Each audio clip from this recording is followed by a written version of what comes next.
All right, all right, all right. Welcome, welcome, welcome. Welcome back to the Real Precious Network here on the Adoptee Foster Show. We have an adoptee panel tonight, and I'm excited. I am excited. I am excited. Guys, definitely hit the like button on your way in. Definitely hit that like button, subscribe, and you're in for a ride tonight because we have some adoptees on the panel. Some who have reached out, some who I have reached out to, and we have a returning guest. This is KJ. And so we're going to get the party started. But before we do that, definitely hit that like button, subscribe. I'm trying to find the right banner here. Again, thank you for coming to the Adoptee Foster, where we say the uncomfortable things out loud. Tonight, we are going to be talking about adoption reform. And before we get to that specific topic, I do want to introduce the panel. So we have Miss Jessica here to my left or my right. I'm not quite sure. You guys let me know in the chat.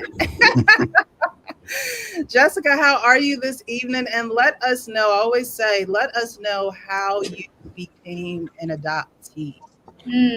I'm doing good, thanks. I became an adoptee from the time I was born, so August 13, 1987, from Baton Rouge, Louisiana. And yeah, I'm still here. Right now. Still adopting. Okay. Well, thank you so much for reaching out. You actually reached out to me and was like, where do I sign up? Pretty much. Like, girl, thank you. I'm so honored to have you here this evening. So we'll get more into your story. KJ, thank you so much for joining us again this evening. Give the audience, because we may have some new people watching, some new people that are going to come in. Give us a snippet of how you are and how did you become an adoptee? Absolutely. Good evening, everyone. Adoptee at 1.5 months old. Closed adoption out of Pennsylvania, Catholic Charities. And like Jessica, I'm still here, but I'm considerably older than she is. I won't give away the year of birth, but I'm over 50. I'm not going there. Well, thank you again for joining us this evening, KJ. It's such a pleasure to have you. You know, I love your content. Your content is amazing. It resonates. And so everyone definitely go follow the, adoptee.reset on Instagram. Jessica, do you have your social media page is? I believe, I don't really, hold on. It's Jess, JESS _Gardner, GARDNER _.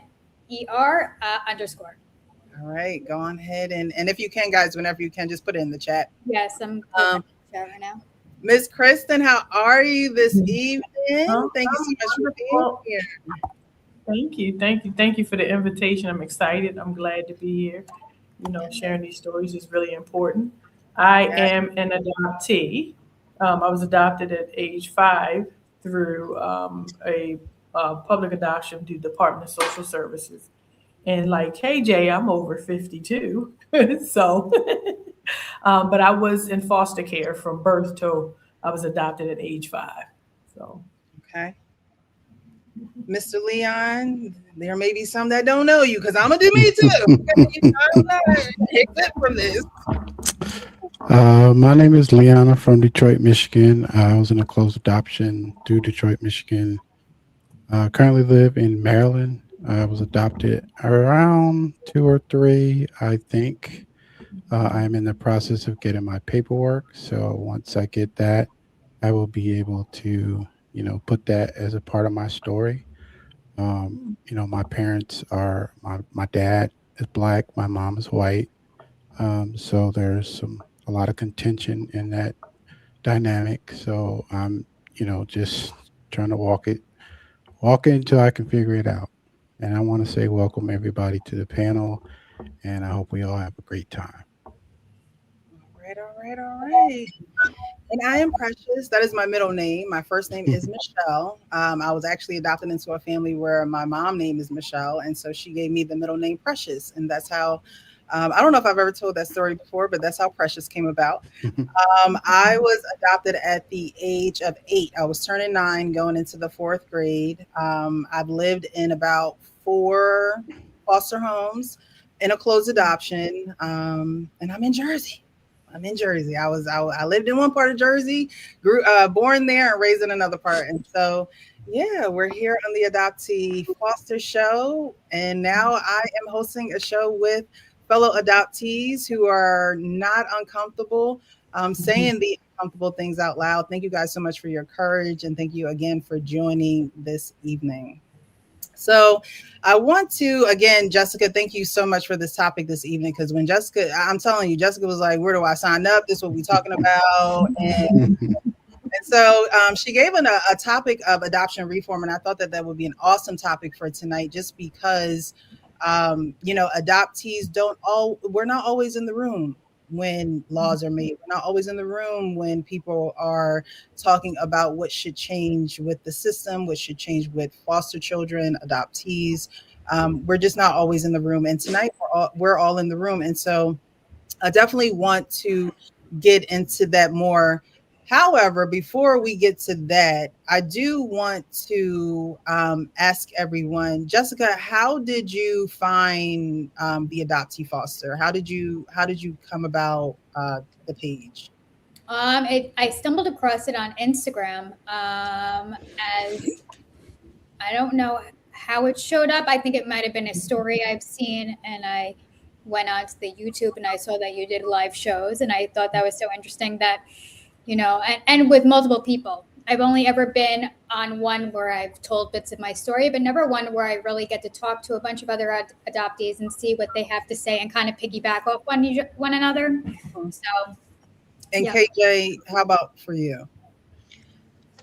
I think Leon had something up that, and I had first had a connection with Leon, and he had something up about the show, and I responded through him. He reached out to you, and so found each other through Instagram. Okay. And the community on Instagram. So I'm very grateful. Yeah. Okay. And I found Kristen. I saw your content on Instagram. And definitely, I know I told you guys to share it in the chat. You guys shared it in the private chat. If you could just put it in the main chat whenever you get a chance. It doesn't have to be now. Oh, I see. I need to make moderators for this page. I don't know if I have. Do I have any moderators in the chat tonight? If not, I'm going to have to. I think Menelik was a moderator, but he's not here yet. He's not here. I'm going to have to designate. I don't know. Is Coach Chelsea a moderator?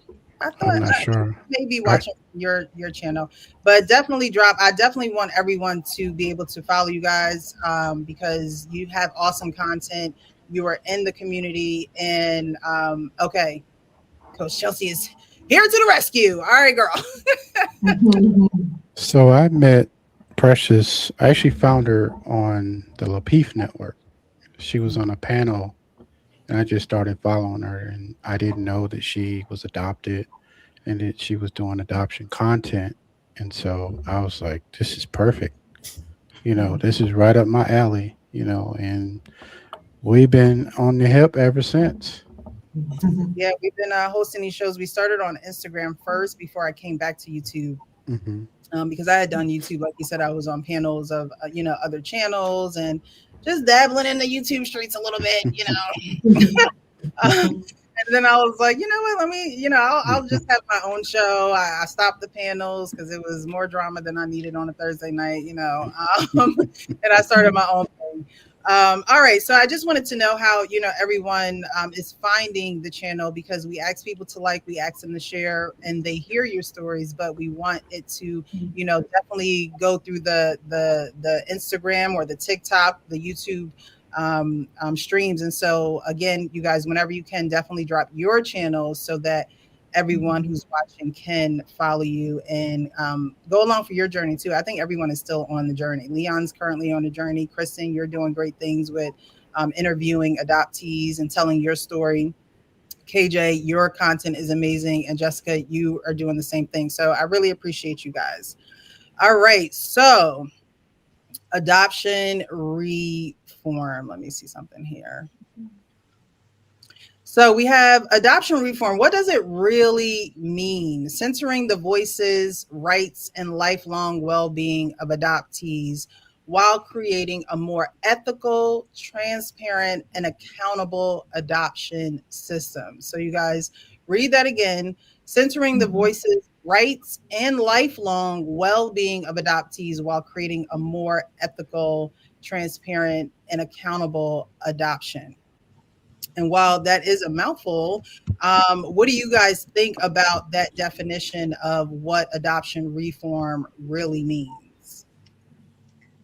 I think it's really good because I feel like right now and the way I was raised and the generation I was raised, there was so much around protecting those who were put in place to adopt us, and then when it came terms to us and our human rights and things that we were brought into this able to have access to, there really was no protection for us or our lifelong well-being, which to me personally means having access and knowledge to who we are and where we come from to do as we please and be able to navigate that information so we can live alongside it, heal, process, and adapt to adoption, which is lifelong.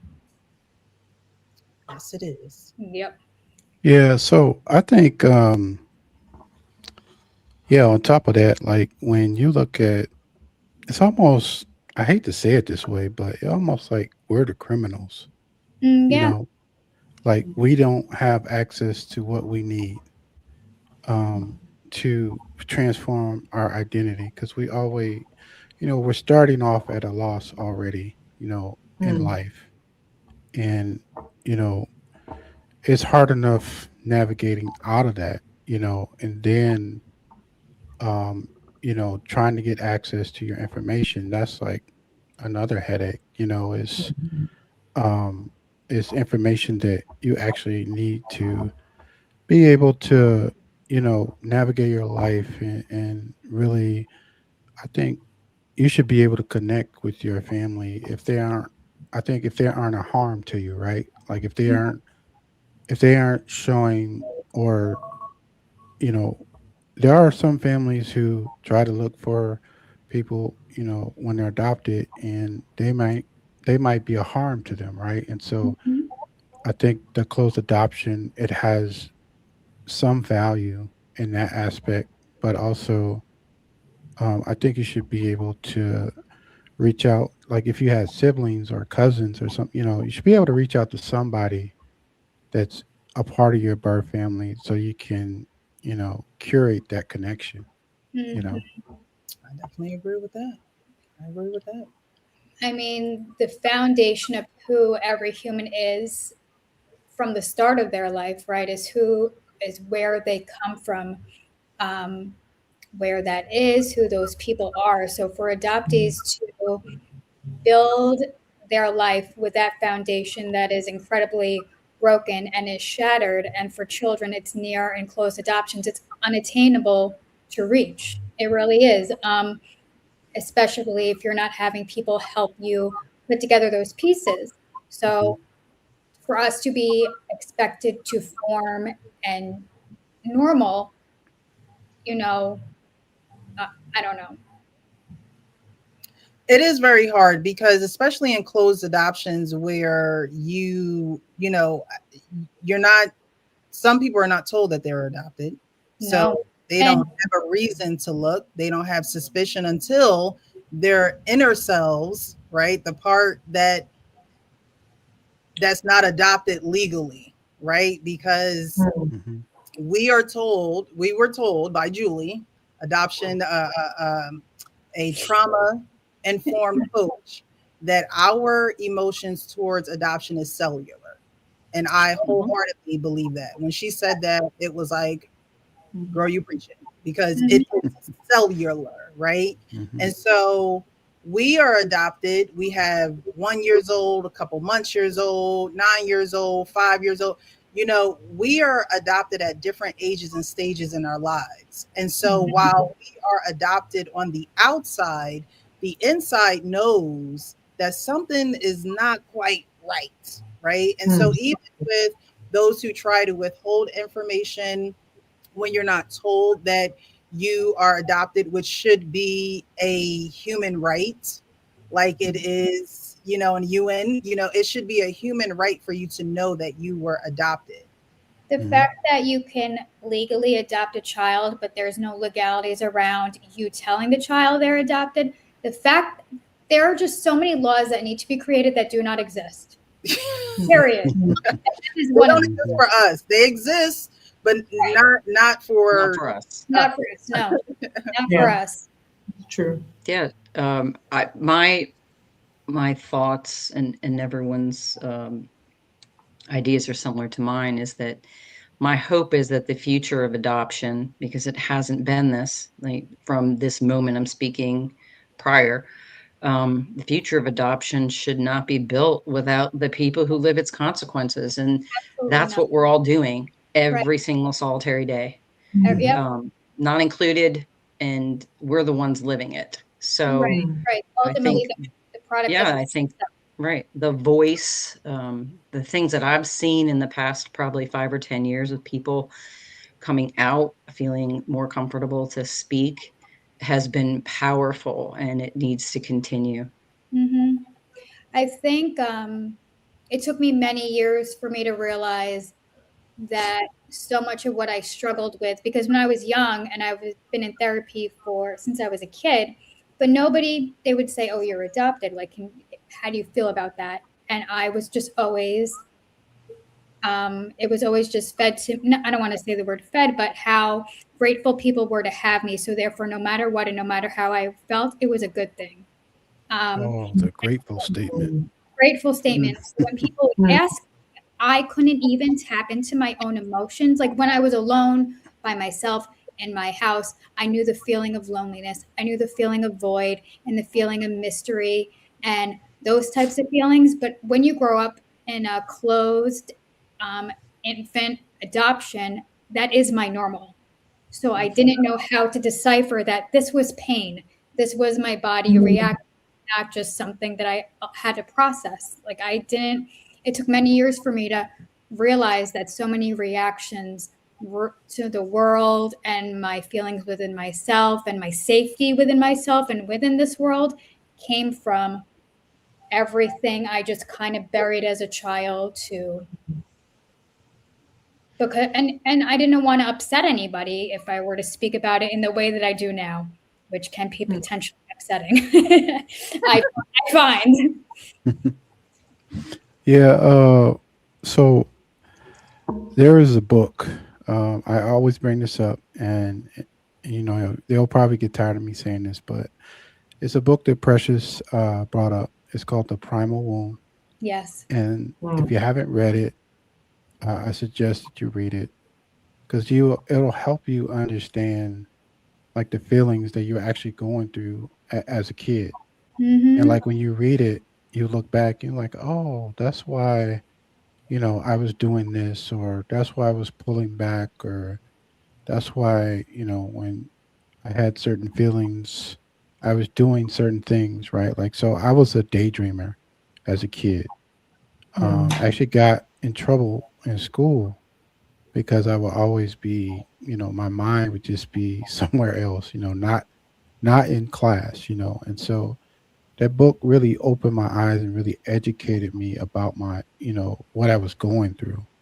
And so, and I think, when you realize all these, emotions that you're going through, or even like when you start to hear your story and certain things start to make sense. Like my sister was on here, and she was talking about how, she has stomach problems too. And, have those same stomach problems, but I could never figure out why because I didn't know my medical history. I didn't know what was going on. So there are things that go on in your life that you're like, man, why is this happening? And then when they actually start to tell you the truth and tell you your story, you're like, okay, now, this makes sense now. Mhm. I wasn't, going crazy. No, for sure. There were like reactions that I would have to certain things Hmm. in situations, even now. Hmm. And as a child, that when I look back, like I knew that I felt like they were extreme because I didn't see other kids reacting to the way I was to certain triggers. But, and it's mostly with like attachment related things, right? Like either I used to get super attached to people or I can leave people at the drop of the hat and know. Mm. And that's the part I struggle with now, where it's everybody. Um, it it sounds sociopathic, but everybody's disposable. Mm, Mm. my God, on today. I can relate to Okay, that. Drop it like it's hot. can relate to that. Hi, honest, open, and transparent. Okay. But I Yeah. have to work hard to not be like that. But that is in me all the Mm, Mm. time, where I have to be fine, and I have to be fine alone, and I don't need anybody. Mm. But as a child, I was the opposite. Very, very attached, very clingy to not so much the home I was raised in, but external things that um, I don't know, gave me a lot of joy, whether it be friends or I have a vivid memory of this one day thinking I'm going to be picked up by my gymnastics coach and like me getting the wrong day and her not showing up and me waiting for hours, having panic attacks, crying, just at the thought. And this, I was like this in general, if I was not picked up on time or things like that, like, you know, the thought of like somebody leaving me or leaving me out. yeah. Now, Hmm. and talk a little bit about, because when she said that part about feeling like you can either you're clingy to people or you say I can leave you at the drop of a dime, and Yeah, relate to I can, that. Talk on that a well, little bit. I can relate to the latter part. Um, always calling myself a loner, Hmm. and like he said, just like whatever, I don't need you. But also another statement that stuck out to me is growing up, and people making the statement, family is everything. And Mm, I remember like when I was young, I'm in 54 now, but I remember when I was young, and I was like, what? Are they crazy? I don't care nothing about no family. Like, what do you mean family is everything? I don't even know who my family is. So that I never could understand that statement. It's so weird because I never grew up in an environment where I ever felt number one, unloved, or number two, not supposed to be there, or like I was different. Nobody ever else made me feel that way. mm, Mhm. And even in a situation like that, which is positive, it still did not fix the fact that I am different. I am inherently different. Um, I don't relate. But then when you talk about that, people can say, "Oh, well, I'm not adopted and I don't relate to my family either." So then I just am like, okay, I guess yeah, you're right. a little bit different because we literally don't relate DNA wise. If it's not a kinship adoption, we really don't relate. We have to learn how to relate to them. To Yeah, Not to Yeah. them, that's not harsh, but You to you are who have forced. adopted us, right? We have to right. learn how to be in relationship with them because that's who chose to take care of us. And so we feel our obligation it should be a shared obligation, that we Yeah. have to learn how to be in relationship with one another because we don't share DNA, and those unspoken similarities are vanished from our reality. And so we literally have to learn how to talk to each other, how to make sure mannerisms around each other don't offend each other. Whereas if you're with a biological, let's just say sibling, or even a biological parent, if you've had that reunification, you don't have that layer of awkwardness, Yeah. that differentiates you. It's because there's relation there, that there's comfort there. Right. It's And then funny that, you say that because when I'm talking to my new cousin, Like it's like we just get each other, right? Like he'll say something, and you know how you'll say something, and like you met your sister, so you've met your sister, and you just have those little quirks that you know that vibe, right? Like so, it's so I can't explain it. It's so different, but it's so genuine and it's so real. It's like um I said this before. It's like you don't have to put on a mask to be Mm. a good person. You don't have to. You don't have to try to force it, right? Like it's just natural, and you know those are really things that you can't just be put in a situation that's forced. Mm. Yeah, it's an unspoken bond. Like it's just there. Well, and in the terms of that too, like when I think back of being in a infant adoption and a closed adoption, and I think of myself as a child and how I evolved and adapted to that, and you think of the term, it reminds me of like a chameleon, right? Like when Mm. I learned how to mimic, and I learned how to copy, and I learned how to just be the best I can to what was around me. And Hmm. the older I got, and the more I became removed from that, or out of my parents' home and just out of the environments as much as I was when I was a kid,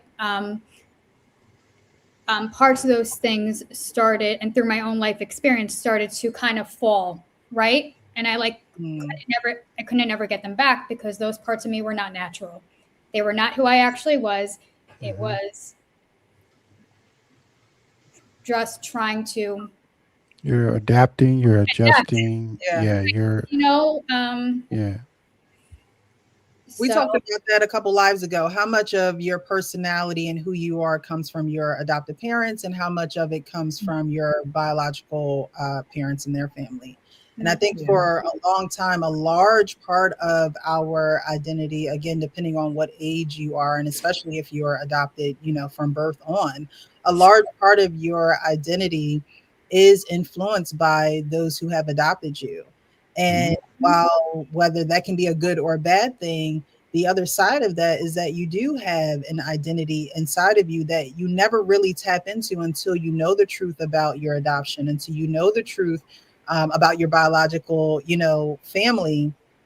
And I think that's why a lot of adoptive parents do not want to turn on that light of truth. They don't want to flip that switch because they know that the parts that they have instilled in you, they don't want to see those go away. They don't want to see you choose one Mm. over the other. And the reality is both parts make me who I am. And so, like that song, just take me as right, I am, right. or have nothing at all. Like that's the attitude that I have, because you have to be okay. And if you're not okay, I really encourage adoptive parents to seek therapy, because if you're not okay with the biological makeup of your adoptee and them tapping into that part of themselves, Mhm. then you have to ask yourself, or maybe ask a professional, why. Why do Hmm. you have an issue with the adoptee discovering who they biologically are, even after you Mhm. raised them, you've instilled good values in them, you Hmm. love them, you have nurtured them. Why is their truth a trigger? And then you Mm. have the term that a lot of adoptees identify with as the blank slate baby, a baby to come into a situation to um, be blended as best Yep. as they can to another environment, which really, really rubs me a negative way. It really makes me unhappy because um, um, it then makes me want these people that want to adopt, and I understand there's many reasons to adopt, but if you're adopting a newborn infant, and then would you be willing to adopt them under circumstances in which there was some level of culture and family preservation or sibling preservation or open birth certificates or some aspects of that child's life that you did have to share? Would you still think about it in the same way versus getting a newborn baby and it's going to sound negative, but getting what you need out of that situation? So I want to play this clip just because you said that. I don't have it in my deck, but I do have it. I was going to put it up, but because you said that, I want us all to watch this video. And Leon, you have seen it before because we covered it, I think, when we used to go live on. Long story short, Bless you. this is, God bless you. This is a adoptive parent who comes to a realization about not preserving, like you said, Jessica, that biological connection or roots. And I thought this was very profound because you won't hear a lot of adoptive parents admit this. And, you know, we're talking about adoptive parents and the truth and the triggers. There are adoptive parents who are very supportive, who you know, that support their adoptees finding their biological family.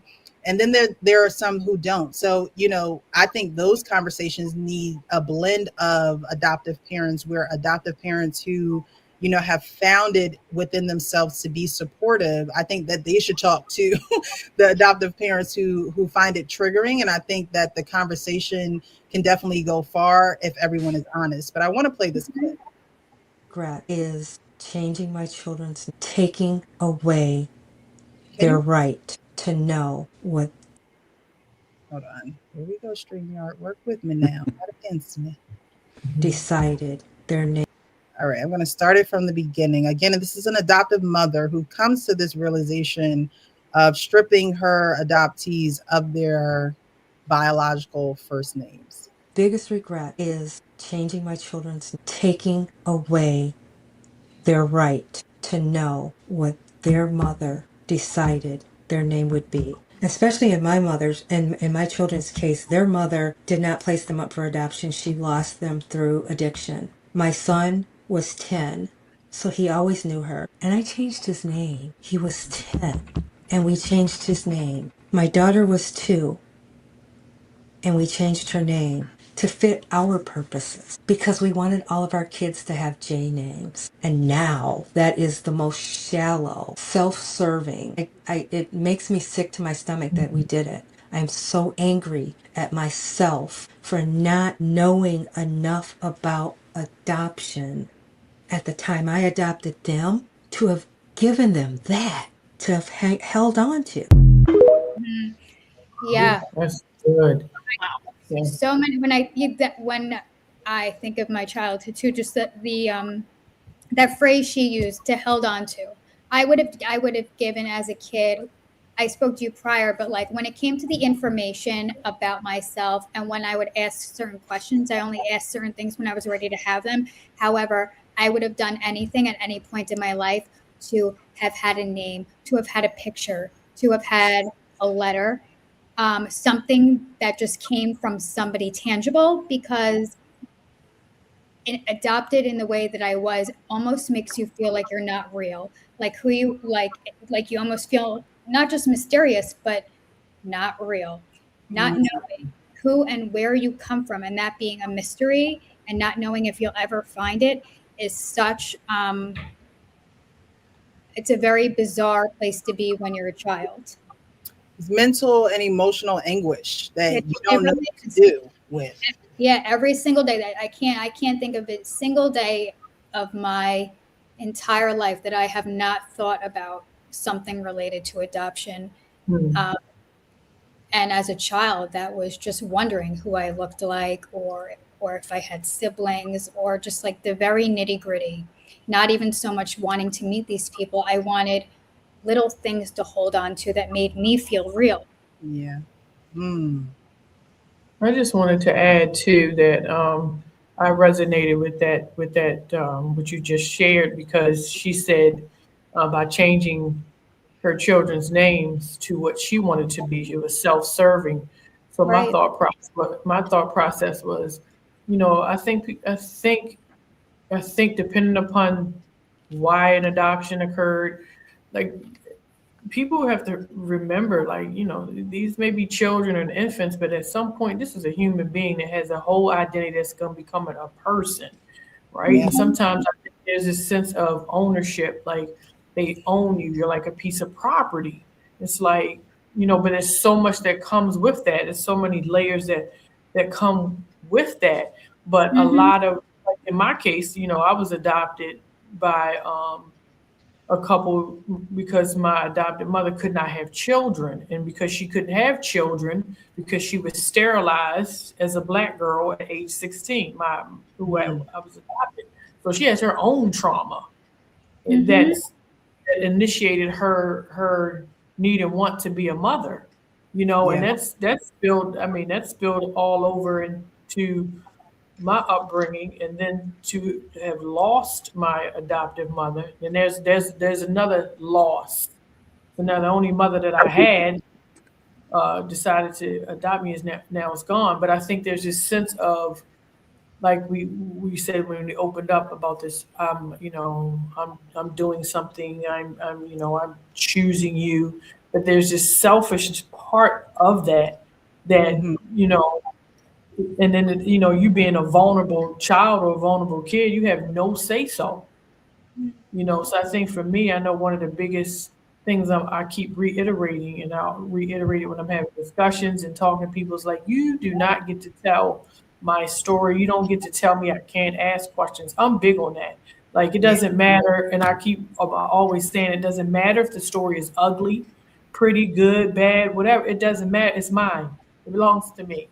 Like, I couldn't narrate the story, but at Right. least at least tell me who I am, and don't you don't get the right to tell me I can't ask questions. I think one of the most profound things that happened to me is that when I started asking questions, my mother was like, "Don't go down that road." My adoptive mother, I'm like, "What do you mean? Like, you're Mm-hmm. not adopted, you can't even relate." So Right. how, you don't get, I mean, I had a big argument as an adult before my mom passed away, because it's like, you do not get to tell me I can't ask questions, point blank and period, because you know who your parents were. And again, I think sometimes people think that adoptees cannot handle the the story, but you Right. don't get to tell me what I can handle and what I can't handle. I Especially want when they don't know the stories themselves. If you don't know the story yourself and you're trying to protect me from a story you don't know, what are you protecting? Right. to. Are You you, don't are know. you protecting yourself from what's going to come of this, something that you don't want to embark? Well, I'm sorry. Like, if you have a child in the system, you go through them on that journey with them. You don't go down that road. Or for me, it was when I did start asking questions when I was a kid. The only thing anybody would really tell me is the state that I was from, and I came on the plane with my baby blanket. So I had the hospital and I had my birthday, and that's it. And then I became 12 and I asked questions. When you're older, we'll tell you what we know. 16 comes around, we'll tell you. 18 comes around, no, we're not gonna, Mm. or I don't really know anything and it's going to take a lot to figure it out. So I entered it myself. And then when I found all the things and went in reunification is when my mother's like, well, you can't go to Louisiana by yourself. I'm going to get on that plane with you because you are inherently meeting strangers when you are meeting your birth family, So she did come with me in that way. But for me to realize the people who promised me that they would help me ultimately didn't want to, like, Mm. really shattered my relationship or my trust in everything. Everything I was ever told, everything I was known, my upbringing, everything. Because when you're an adopted child and you're going to ultimately want these things, you're waiting years.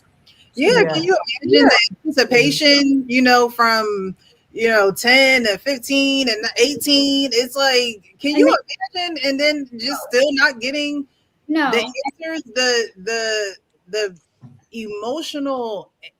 What did I say? Emotional damage. Like it is. really is emotional damage because I can't even figure out about me. I can't figure No. out things about me. And I always say, and we played a clip of a woman who said, you know, it's okay for you to tell me that you know, as long as that's the truth. And I wholeheartedly agree with her when she said that.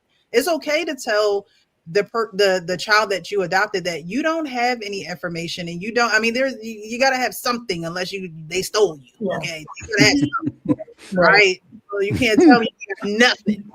So Right. unless they stole you, you know, it is okay to say, you know, I don't really have much information, but what I do have is X, Y, and Z. You And know, if you do have that type of information, what does it hurt? I feel like if you have information, we can't get our birth certificates, put that information in a box, make it accessible for the child so they can see it, that it's tangible, tangible evidence, that they can go peek at and whatnot. Because I ultimately did find a box 5 years after my reunification, hidden in my parents' closet. oh, Inspector Gadget. investigators. Yeah, Leon and I went out down that path. That's right. But I also spent my whole childhood like rummaging my parents' basement looking for documents, like trying to find things in the middle of the night. And when I was 25, I found a box, and inside the box was a bunch of information as well as a baby picture.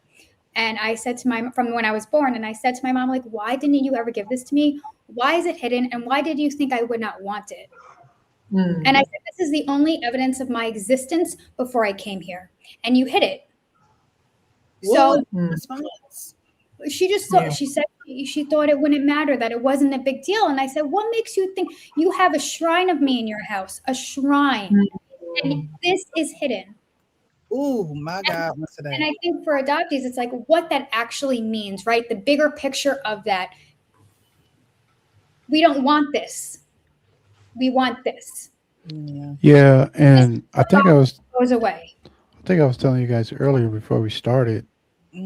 The only picture that I remember seeing of me is in a newspaper article that the lady from the adoption agency actually found. So I've never seen any picture before that. So like as an infant up to that state. And so to piggyback off the video that we just seen, we talked about this before. And when I was adopted, my dad had requested the only thing that he requested, two things. He was like, make sure you put it in a good home and that my name was not changed. So I'm named after my father. And so, you know, that speaks volumes to the trust that the adoption agency had to place me with these because they knew that they wouldn't change my name. And I think people who do that, I think they're self-serving, they're entitled, and they want to do what they want to do. They don't look at the circumstances down the line in the future because they're not going to have to deal with that. Guess who's going to deal with that? You are. You're going to have to deal with all this information. And like you guys said, we need to be able to deal with it either good or bad, but like don't change my name. Like at least honor that. Like if you can't do anything else. I'm going to get into a couple of these comments, and then we're going to get into. I have 4 questions to pretty much ask everyone. So when we come back to the questions, we're going to start with KJ. Okay. Mm-hmm. All right. So we have. I don't even want Janesta Coleman. Janesta Coleman, 2754. Thank you so much. When you get 18 years old, can you find your biological parents?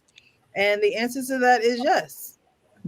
If you have the information, yes. If people are up front with you. If not, you would have to go through Ancestry or 23andMe to get that information.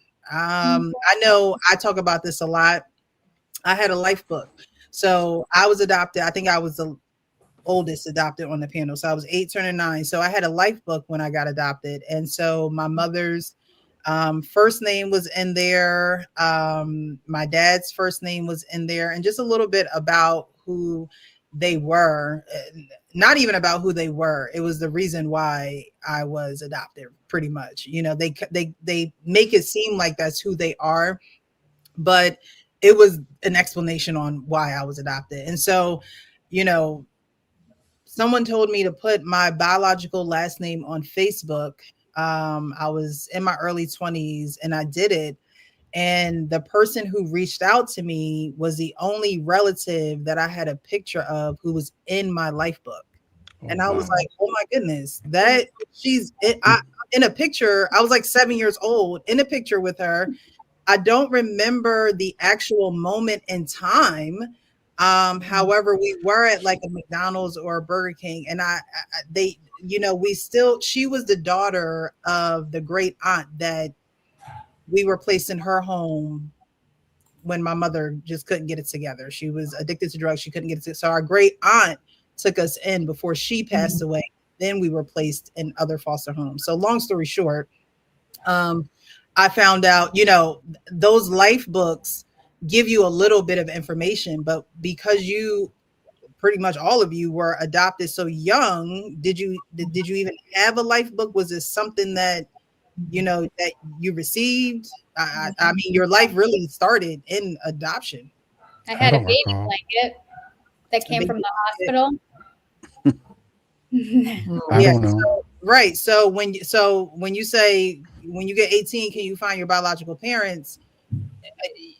The hopeful answer is yes, you know, if that's what you want. But the reality of that is there's a lot of searching that comes with that. Yeah. Right. And that's whether or not you sign up to these DNA sites and you get any hints at all. Yes. Or if you're an Right. international adoptee, like a lot of that doesn't really pertain to you. And then if you're within the closed adoption and none of these other avenues work, like ancestry DNA and whatever, then you're really at the hands of the courts and whether you can get them to open your identifying information, which is illegal in a lot of states up until what is it? Some of it is 18, some of it is 24, some you can't get at all. Yeah. Great points. You're absolutely right, because in some states they still haven't unsealed the adoption record. Yes. Yes.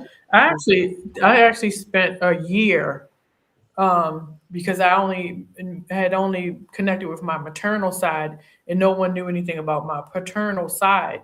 So I spent a year. There's in Maryland. Well, I was adopted in Baltimore City, but there was organization within Department of Social Services that you could ask that would assist you with motioning the court to open your adoption file. But I did that, took a year only to find out that there was no father listed on my original birth certificate. So you're talking about I spent the whole year doing that. That was such a disappointment. Right. Yeah. So No father listed either. yeah. But I Yeah, also wanted to just stop really quick and say, oh my God, this is just so healing, because like when you were talking about the pictures, I was like, oh my God, like there's somebody else like me. Like I only have 2 infant pictures of me that my foster mom, she had a whole album of me, but she only allowed me to take 2 infant photos. So I used to wonder why, like when I would go to people's houses, I'd be like, "Let me see I want to see your photo albums," and I I would love sit in people's houses and just like, yeah, but I only had 2, Mhm. yeah, Yeah. so Like I said, I would have taken anything that was mine, and that to me is mine. And do you know what I mean? And I was so that like I forget who brought up the topic or the words of it being self-fulfilling. Is that no? How do you say it? Self-serving. Self-serving, self-fulfilling. I never felt like that growing up until going through the adoption process to realize everything of my existence, none of it is on my terms. Yeah. I am at the expense of everybody else around me to help me get where I need to be. And I can't, and therefore I'll do it for myself. And I did. But to realize that as a child or a young teenager is very difficult. Yeah. Yeah, I also want to say, just because you turn 18, that doesn't mean that you're ready, like, True. to look. Mm-hmm. Because I, in my case, I can speak, 18, like, I hadn't lived enough life. I haven't, done enough things to understand, what I was actually going to be going through, and so I think you have to really be mature enough, you know, you're not going to be, everyone's not going to be real mature. I think I started searching when I was 24. Um, and I thought at that time, I was ready, and because that's an emotional roller coaster you're not ready for. Mm-hmm. This You is So, why know, it's this is why I tell adoptive parents, though, you know, adoption is heavy, right? It's something that is heavy. Like, we have no say in it. It's a very real subject, a very emotionally driven subject. And this is something that, because you talk, Leon, you talk about being ready, right? You may not be ready at 18. And this is why I encourage adoptive parents to tell their adoptees early and often, right? This should be a conversation that you are always having. So when that time does come, you have no fear. If you have a choice, if it's something that you decide to do, you have parents who are supporting you and letting you know, I know this is going to be hard for you. And I don't know, I can't imagine, the journey that you're going through, but I'm here to support you. hmm Having that early and often ensures that you're ready, right? Because when I went to go see my biological mom, I got a nasty text message like, how could you? You're ungrateful. And I'm like, well, if this is how you feel about me seeing and or knowing who my biological family is, it says to me that you really have a negative picture of my biological family.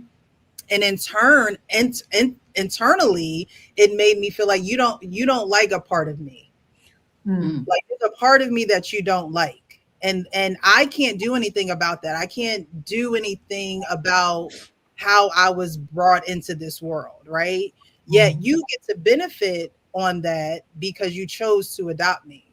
And so there's a lot of complexities in the emotions that happen and surround adoption, especially when we talk about adoptive parents sometimes doing it for that selfish reason, and hmm the adoptee not having any say and having to navigate these complex feelings and being honest about them.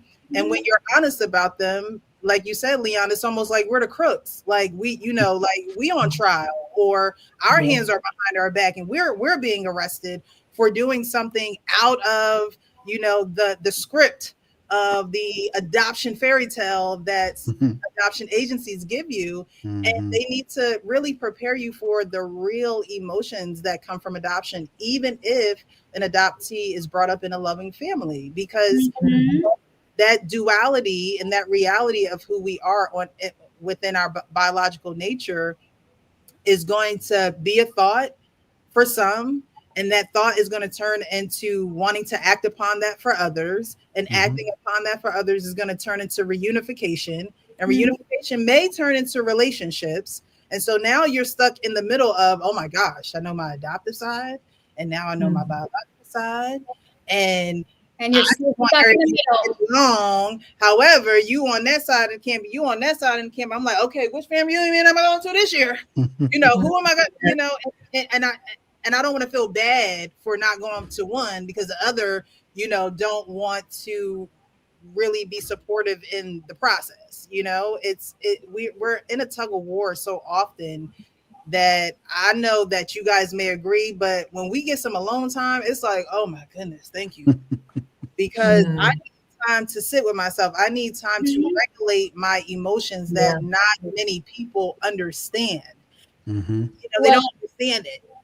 and I don't know if you guys have ever felt like this, but what you just said kind of reminds me of how I feel when I speak publicly, and I get the certain looks or the opinions of others. And instead of people, I feel hearing what I have to say, it's more so their defense is more so protecting the people who raised me, Yeah. right? And I don't know if it's because they watched them go through years of infertility and watching the life that they gave me versus what I'm actually saying. Like they take that, I feel like, as a threat to them when realistically nothing of what I say publicly my parents are unaware of. Everything I say on here, my parents know. Maybe not my entire extended family, but my parents are aware. They are very aware. If they see this, they say, "Oh yes, she says this all the time." We are very aware of this. Yeah. But at the end of the day, let's be honest. Um, I don't really care what somebody else thinks.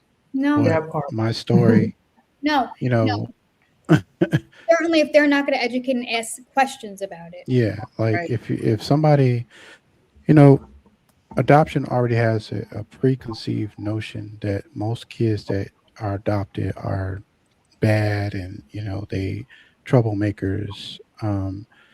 But that's just really the story is already written. The script is already written. It's actually they're actually giving you the playbook of what the adoptive child has been through, and as the adoptive parent, it is their job to find out how they can alleviate that trauma from you. Like, I'm not saying that they're going to get rid of it all, but they should be reading, these playbooks or whatever. I can never remember the name of it, but they should be reading this and trying to figure out, okay, if you know you like hugs and kisses, guess what? I'm going to give you hugs and kisses, right?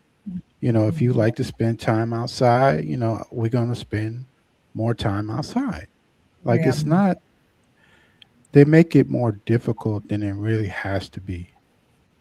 It's not difficult. It's just out of their norm. Again, Hmm. it's out of their biological wheelhouse, right? You're out of their biological wheelhouse. So Yeah, yeah. let's just say if you have a laid back mom or dad, right? And you're this laid back kid, they're like, for sure, that's my child. Like they're laid back just like I am. They like you and your father, you and your biological father. You both were engineers. Don't even Hmm. didn't even know that. Like you weren't raised with them. It's in your DNA. It's in your DNA, right? And Hmm. so when I tell you adoptive parents, no matter what age they adopt you, whether it's birth, whether it's 3, 9, they literally have to start from scratch, right? And you're saying, well, why don't they go with the files and what the foster care or the adoption agency is telling me that their behavior is? Because they still think that you're a blank slate, even with those things that were already observed about you, that were already studied about you. And Hmm. you would think that they would take that and say, okay, let's base it off of this. Let's give them a lot of hugs. Let's give them a lot of kisses.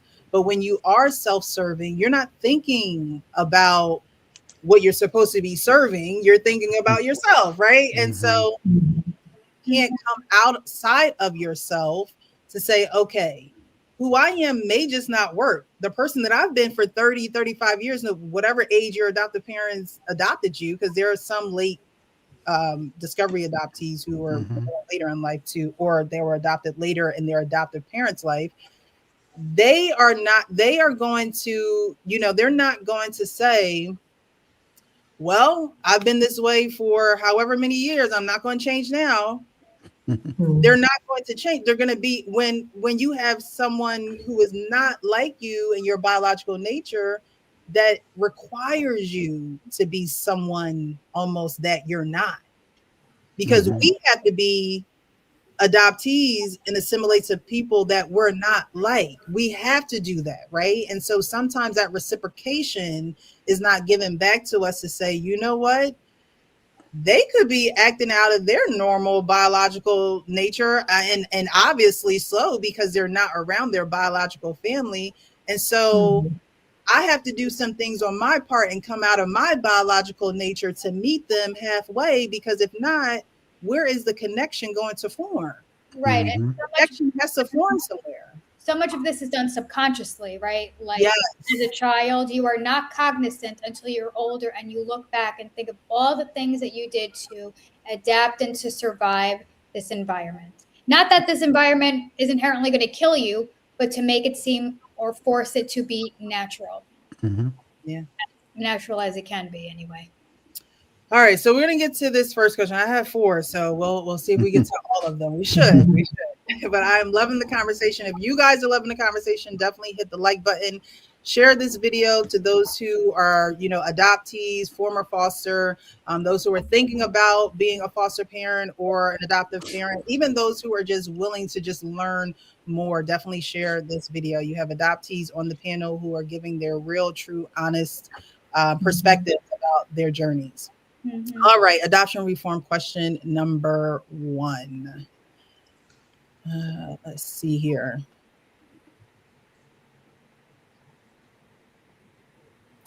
So, what changes in the adoption system would have made the biggest positive impact on your life as an adoptee? And I want KJ to go first because she's been pretty quiet. So, what changes in the adoption system would have made the biggest positive impact on your life as an adoptee? That's a good question. I've been listening to everyone's stories, and honestly, I don't, even at my age, there's every day I learn something different, whether it's from someone online or someone like in a group like this. I guarantee you that my adopted parents had zero education from the agency that they went through for adoption about how to deal with it, even though I was a month and a half old. Like, there was no education for them. There was no one in their immediate families on either side that ever adopted a child. My brother was adopted first and I was adopted, but I don't believe that my parents had that education to treat me in any way different other than I was the child that they couldn't have. So I feel like I'm hoping that in today's world, that when there are adoptions happening, that there's an education for adopted parents who can better understand the psychological, the social, emotional growth of children, and how that affects them. Because I think my silence for my entire life, and I think I had mentioned this last time that I was on the show, I mean, I would sit and watch shows about adoption and you can hear crickets. I think there was this fear to say anything different, not know what to say. And I never asked. My brother was slightly older. He never asked. He and I never discussed it either. So I didn't have any friends until I got to college. I didn't know anybody that was adopted. No, I never had a conversation with a single person until I went to college that somebody else could be adopted. I mean, I'm not even sure I ever thought that somebody else, I knew there would be, but I never had a conversation about it. And I think that my silence was because I was too young to know who to go to or who to talk to about it. And my parents were equally as, I don't want to say secretive, I just don't think that they knew what else to do. And I think that education is key. And I know that that's changed over the years. I've had people reach out to me on both platforms, TikTok and Instagram, and their adopted parents saying like they want to do better, what they appreciate, like perspectives from people about signs and triggers and what to look for. And they want more for their children. Not to everyone, I'm sure, but there's a lot of people that sit silent. You folks know this on social media. They're just watchers and they're taking in everything that we're saying here. They're taking everything that you say online. So I'm hoping that changes. And I think that is critical outside of open records. You don't have to tell the details of who the mother's name was or the father's name, but give the medical history, give the non-identifying information.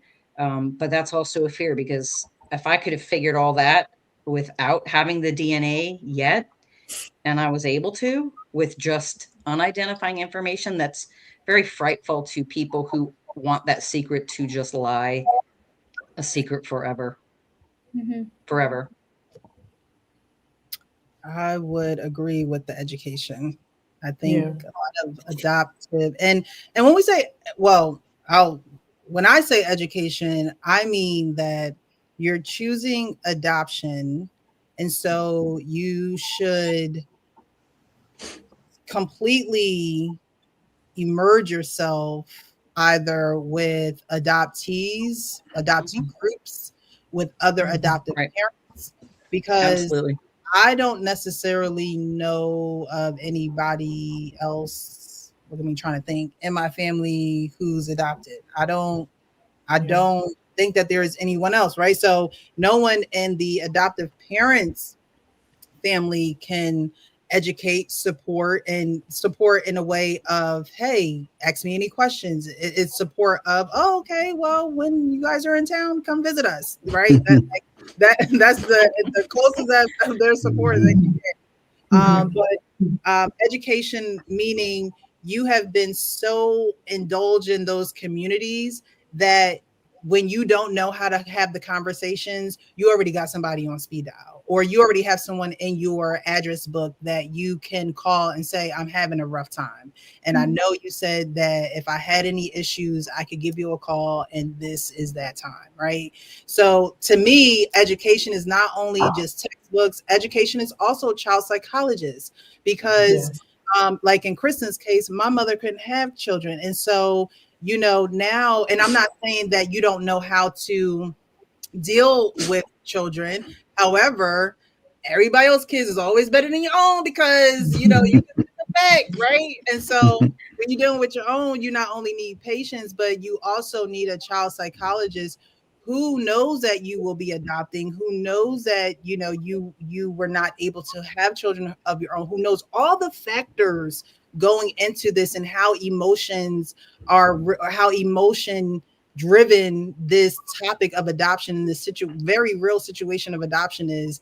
They can go in and let you know what level the child will be on and how to get on their level, instead of always being here and saying, oh, well, you don't need to know, or why do I have Yeah. to tell you that, or it's no, you need to, because no matter what age you adopt, you need to treat that child like they are a newborn. I was 8 turning 9, so my parents was like, oh, well, she could walk, she could talk, she could feed herself, she could and like, no, you need to treat me like I'm a baby. Wham, wham, boo, boo. I like, 'cause I don't know. You know what I mean? Treat me like a baby. Give me all the hugs, give me the feels, give me those things, because at the end of the day, I don't know you and you don't know me. So, I do need you to hug me, to let me know that it's okay to hug you. But again, you need more than you need a team. You know how they say that it takes a village? Well, with adoptees, it does take a village of people who are in that same community to actually assist and support you in the journey, because your adoptee are going to be around, people who are not adopted, but are they around people who are adopted? To not be meet somebody till you in college is like, what happened from the years of the time I was adopted all the way till I done got in the real world? Like, what was I Yeah. kept in the house? Were they kept in the house? What was going on? You know? So yeah, I really think that education is important, but choosing what you're choosing. If you're going to choose us, choose a community, so that you have a community, so it doesn't seem so difficult. I'm sorry, I Kristen. like Go ahead. I like what K. It's so funny when KJ said that. The first person I ever met that was a peer was when I went to college as a freshman, and met another gentleman who was adopted. And it was like, wow, really? Somebody like me? The other thing too, like it's so layered. Like, okay, so my mother couldn't have children who adopted me. And just like you, KJ, I have a younger brother that's not my biological brother that my parents adopted. We just, he's 49, I'm 54, because I started my own podcast. We just talked about our adoption and the fact that we grew up in the same household with the same parents with two completely different experiences. We never taught it. It never occurred to us to talk about that we were adopted, but we did that. And another thing I wanted to share, which so I was married and I got divorced and I have two daughters. So I have two of my own biological daughters. So I went through the whole biological process. So one thing that was interesting is that because my mom didn't have biological children, she really didn't know how to be a grandmother to infants because she did not have any. I was 5, and my brother was basically 3. So she never went through the baby Baby. pamper, changing diaper, rash. It's like, so I remember like leaving her. Who did you have to? Who did you? Because I went through that same thing. Who did you have to lean on? There had to be other people that you had to lean on to figure out what's going on with your body. Before you have the baby, and then when you in the delivery room, and then at the who did you learn? I actually, when my first pregnancy, I actually had like taken a class and took a pen and paper and studied a few women. Like, what do you go to? I was such a nerd with it. Like, but I couldn't talk to her. I was crazy. I took a pen and pad, like, studying. I think I spent a day with somebody who was pregnant. Like, I was just like, I don't know what I'm doing. But it was just weird because it's like that mama bear was in me with my daughters. And I remember leaving my firstborn with my mother for the weekend, only to pick her up. And she had diaper rash. I said, "Oh, you will never watch my baby again." Because she didn't, and I couldn't even be upset because she had no experience with an infant. You did not have that written down in your notepad, Kristen. You should have gave her a note. Yeah, I did not have that in your notepad.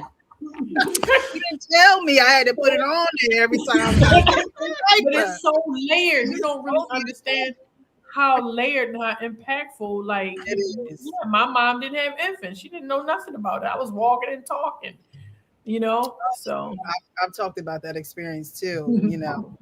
Just going through the experience of pregnancy and not really being able to turn to my mom and say, what is going on? Why am I feeling like this? What should I do?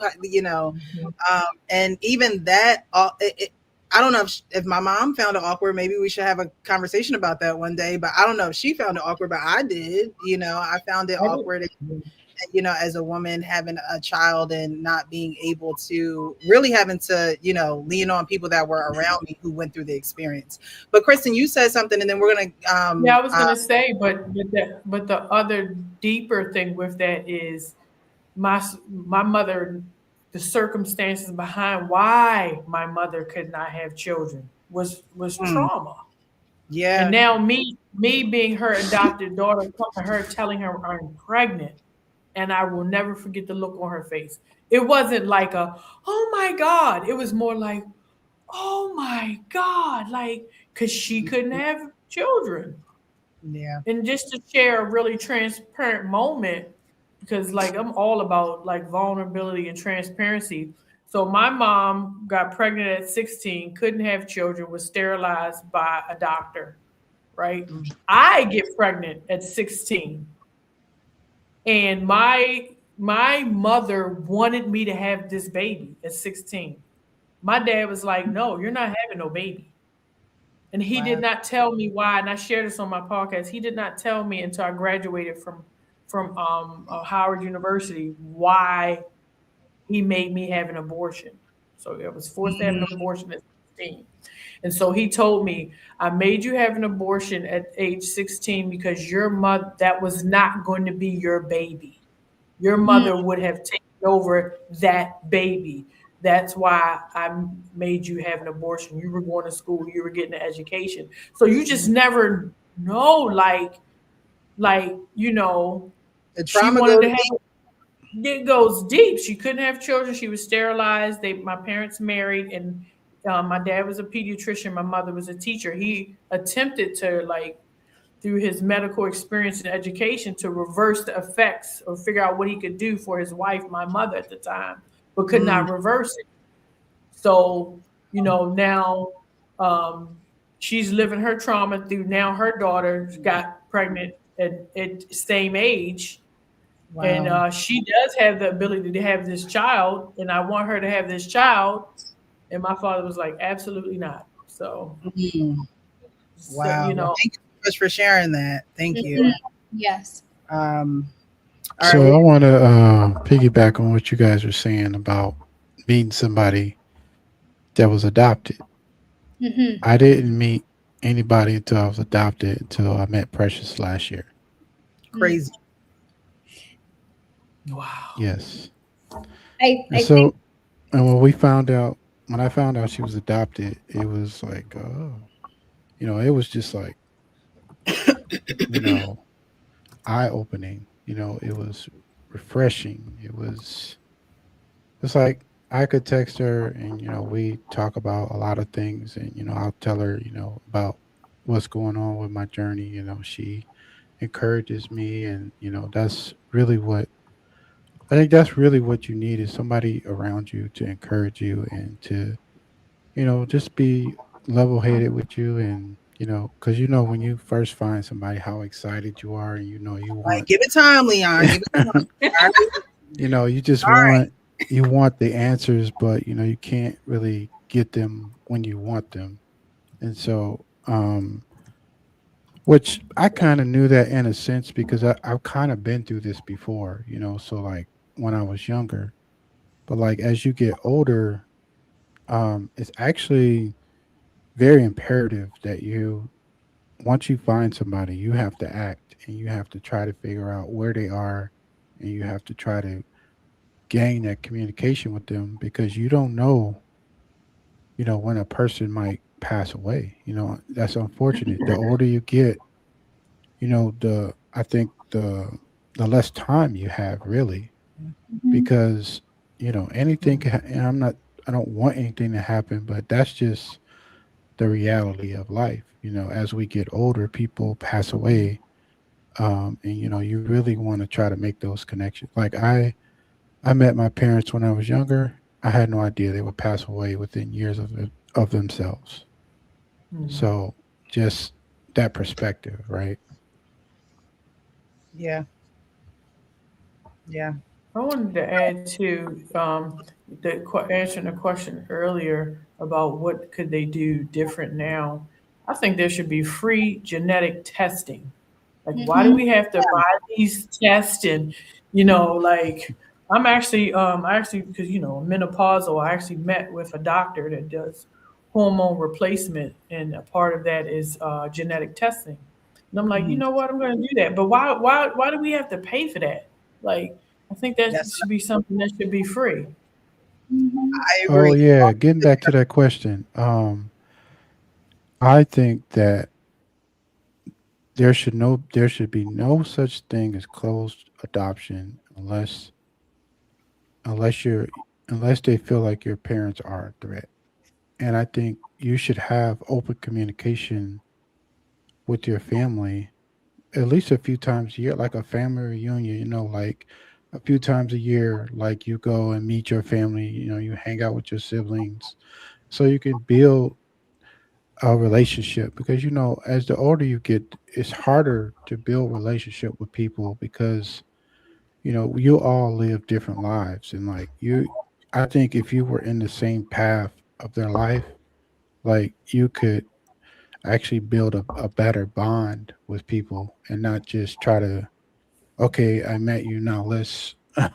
now let's build this relationship hurry up let's do this Right. and it just don't work it just don't work that way like No. I think But the I other think thing too, Leon, is that you got to think about people who give their children up who don't want to. There are people who don't want a relationship. They don't. Right. mhm, Depending on the trauma or mhm, of how the story behind giving the baby up for adoption. I mean, it's so I keep so if they don't want you to know that, oh, I gave this baby up because I don't want to have a relationship. I want that door shut. It's also a real possibility. Mhm. I guess then in the realm where open adoptions are possible, then there needs to be laws that uphold them. Because right now there are no laws, right? It's a verbal contract that the adoptive family can end at any point. Yep. Yep. So Mm. Yep. There are a lot of open adoptions that end up closed, or one party does not uphold to the agreement, like this, handshake agreement, and sometimes it is a written agreement. I don't know how notarized or real it is on that end legally, but a lot of times either the biological family is really aggressive. You may have cases where the biological family is trying to take the child back, or you have adoptive parents who are not honoring the schedule or the letters that are sent or the phone calls, whatever the agreement is, it's not always honored on both sides. So there's, again, like Kristen said, is layered. There's so many different dynamics that we as adoptees have to navigate. We don't have a choice, right? Or we navigate them and we become law-abiding citizens, or we become a part of the very large numbers of statistics of adoptees who are in the juvenile or jail system, or those who have mental issues, or those who are trying to harm themselves. It's like, and even those who are becoming law-abiding citizens, they may have been in one or two or three of those categories throughout their journey. Yes. And I can chime in, and I will be somewhat vulnerable in this, but I grew up and I knew one adopted person. Like you had mentioned, KJ, a girl that my parents knew in her family, and I grew up with her. And thinking back, I never thought to ask her like how she feels about it. Like growing up with this girl and seeing her all the time, I never once asked her like, oh, like how is your experience, or how do you feel like this about this? But in terms of meeting more adoptees throughout my life, by 22, I was in institutions, I was in rehabs, and in these places is where I met so many adoptees. I think in one of my time spent institutionalized, I had met maybe 5 adoptees within a 4-month period in this place with a total of maybe 40 people. And the statistics for adoptees of the amount of us that exist in this world, it's not high. I think people think it's higher than it is, but it's not. We are 2%. We are a slim population. So for me to find that many in one setting in a 4-month period just goes to show you. And some people, my parents used to phrase it as like, I just have bad genetics. Well, we can't just all have really crappy genetics, right? Some of this is, like I said, I didn't know how much my adoption affected me until I just exploded one day, like with everything in my life, right? I was doing drugs. I didn't know why I was doing drugs. I was sad. I didn't know why I was sad. I had no reason why. I had no understanding of anything until I was forced to go into the school. I asked to go to a rehab, and I went in, and they're like, "Oh, you're adopted." And I'm like, "Yeah, but I'm fine." And they're like, "Well, no, you're not." That's all any therapist. That's why you're here. Any therapist I'd ever been to prior to that would say, "Oh, I see you're an adoptee. How do you feel about that?" I feel fine, because when I was a kid, I would just introduce myself as, "My name is Jessica Gardner. I'm adopted." Like to near everybody, like I meet. That's how I introduced and I was proud. You know what I mean? For whatever reason, I don't know why. Everybody had a birth story, and that was mine, and that was all I knew. So where's Julie? She literally just said, "Ticking time bomb." Yes, when she was on here, Julie. Hey, Julie. She said, I asked her, what do you want adoptive parents to know about the adoptee experience? And right. I put this and put it on the channel. Now I'm almost 40. Yes, that now they are a ticking time bomb, and you just exploded one day. Yeah, I exploded completely, absolutely lost my mind, and I had such an issue with like self-love and acceptance, and my whole life I was just trying to mimic, like I said, and be as other people, and I couldn't love myself for what I was, or whatever I was. Always felt like it was a problem, even if nobody else made me feel like that. It was like this internal strife that I had that caused addiction, severe depression, and here I am in these institutions, and here are all these adoptees dealing with the same thing. And that in those places is where I first started talking to, not the therapists about it, but when other adoptees would say things and I knew exactly how they felt.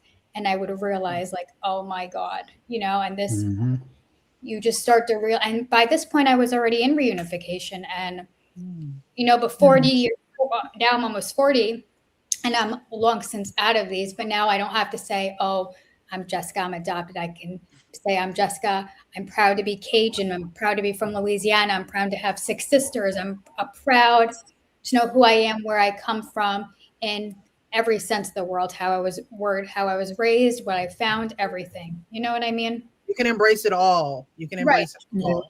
Just one part of your story, and that's all we truly want. We want to embrace our entire story without feeling villainized for it. Well, we're going to get to the second question. Yes, we're going to get into the second question, and probably what you're going to say may tie into this. Yeah. How can we better censor the voices, needs, and experience of adoptees in adoption reform efforts? How can we better censor the voices, needs, and experience of adoptees in adoption reform efforts? And I think we talked about it a little earlier about, our voices should definitely be a part of when they are deciding to change laws or deciding not to change laws. We should I know, Kristen, when you and I talked, you had let me know that you had went to an adoption conference. Yeah, they had on Capitol Hill annually, they have the Adoption Advocacy Day, where you can actually sign up and go and actually meet with senators and different representatives on the Hill, and then that's followed by a convention. So I went. It was eye opening. It was eye opening more to observe. I think when I went to the convention, it was a little uncomfortable for me because I didn't see a lot of Blacks in attendance. So, and then the different people, to me, it gave me more of a private adoption, international adoption feel, as opposed to like somebody like me who was adopted through Department of Social Services. I just didn't see enough diversity. That was just my opinion. But of course, that was my first time going. I have a lot to learn, yeah. But that does exist. I think that's good. That's a start. Right. So I like I was telling you when we spoke, I didn't even know that this happens. I didn't. That's my first time hearing about it. Exactly. Yeah. And so, it'd be great if there's some adoption database or something. And of course, information is free, so we also have to seek and find as well. However, there is no information that is given to us, or even our adoptive parents, right? Like, why aren't adoptive parents at these type of conferences or engagements where we are talking about the thing that you chose for your life and that you will be on this ongoing journey? Why aren't facilitated within, or why aren't they required? And not necessarily what you went to, Kristen, but even the adoption content creators that I see, they're having these meetups, they're having workshops and things of that nature. That wasn't even something that was presented when we were growing up. Okay, let's go to an adoptee workshop. Adoptee parents, you guys go in this room. Adoptees, you go in this room.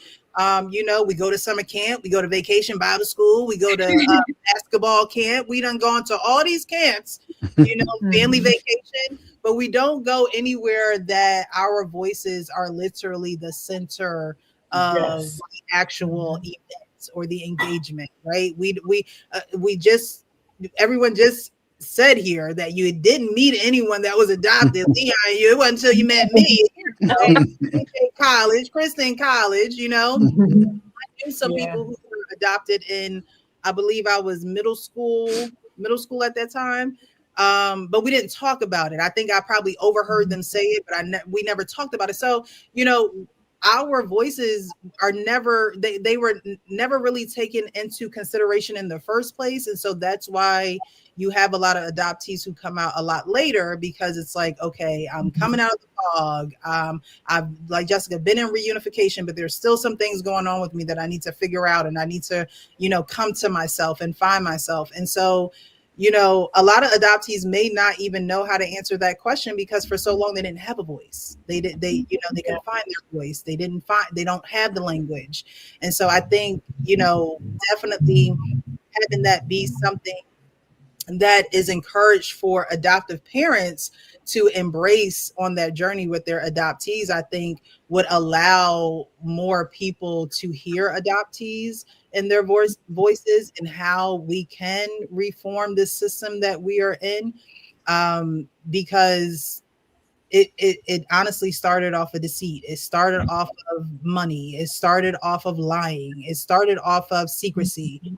Georgia Tan really changed the narrative for adoption. Yes. You make it okay to change birth certificates and tell mothers that you're going to nurse their babies or take care of their babies while they're, you know, resting from being so tired from giving birth, and then you lie to them and then you actually take them from it. Like it's rooted in trauma. And so you can't continue a system rooted in trauma but then say you have the well-being of the child in mind. And that may be you know, a theory that you have the well-being of the child in mind. But I do want to play a video of a man who is talking to a content creator. She goes by Lala on TikTok, but he's talking to her and he's asking her, like, how is adoption unethical? Like, what do you mean it's unethical? And we're going to get into this. And then we'll get into the third question because we're about 1.5 hours, and I told you guys about 2 hours. So we'll get to the the third question after this video. Wrong. Here we go, StreamYard. There we go. For-profit market economy. So we are. All right, let's start it from the beginning so you guys can hear what he says. How does that make it objectively wrong? It's a for-profit market economy. So we are buying and selling children in a for-profit market economy. That reduces a child to a product and an adoptive parent to a consumer. And you know what makes that objectively wrong? Excuse me? Hey, how does that make it objectively wrong? Incentivizes profit over child welfare. The whole point of the United States of America having a nonprofit sector is for charities, for the well-being of some good cause that needs the cause over the profit. So the financial structure of a nonprofit incentivizes completion of a mission statement. In this case, it would be find children safe external care. Give children safe and loving families. That's the mission. Any surplus income that nonprofit makes has to go back into the mission. Now let's look at a for-profit. Okay? In a for-profit, there's no mission statement because the mission is to make profit, is to make money. That is then prioritized over the well-being of children. And we can see how that has ended up, right? We can see that there's not good vetting in that society. There's not a good due diligence process because there's no federal regulation for one. So without one, they're doing what for-profit companies are built and intended to do, prioritize profit over anything else, even when that's with the child welfare. Whereas a nonprofit, even though they're completing the process of adoption, which strips adoptees of basic human rights according to the birth certificate, we can get on that another time. But even though they're still doing that, they are much more incentivized to prioritize the child over money. That incentivizes making sure the child is with a safe, loving family. That incentivizes due diligence over profit. I don't disagree. Yeah, I wanted to for clarity. Yeah, I wanted to play that for clarity because she broke it down so perfectly, and I was like, "Oh my God!" I don't know if I would be able to say it the way she said it. However, you know, when you are a for-profit program, you're doing it for profit. Like she said, you don't need a mission statement. Your mission is to profit, and we talk about this all the time. Of, you know, is reunification really the goal when your state gets money for children to pass from, you know, foster care to foster care to foster care to, you know, being adopted? When you're passed from foster care to foster care, the state gets money for that. And so they know that, you know, they that's their goal, even though they tell us that reunification is the goal. If reunification was the goal, I think more of us probably would have got adopted or not adopted, but been in kinship adoption, I should say. Yes.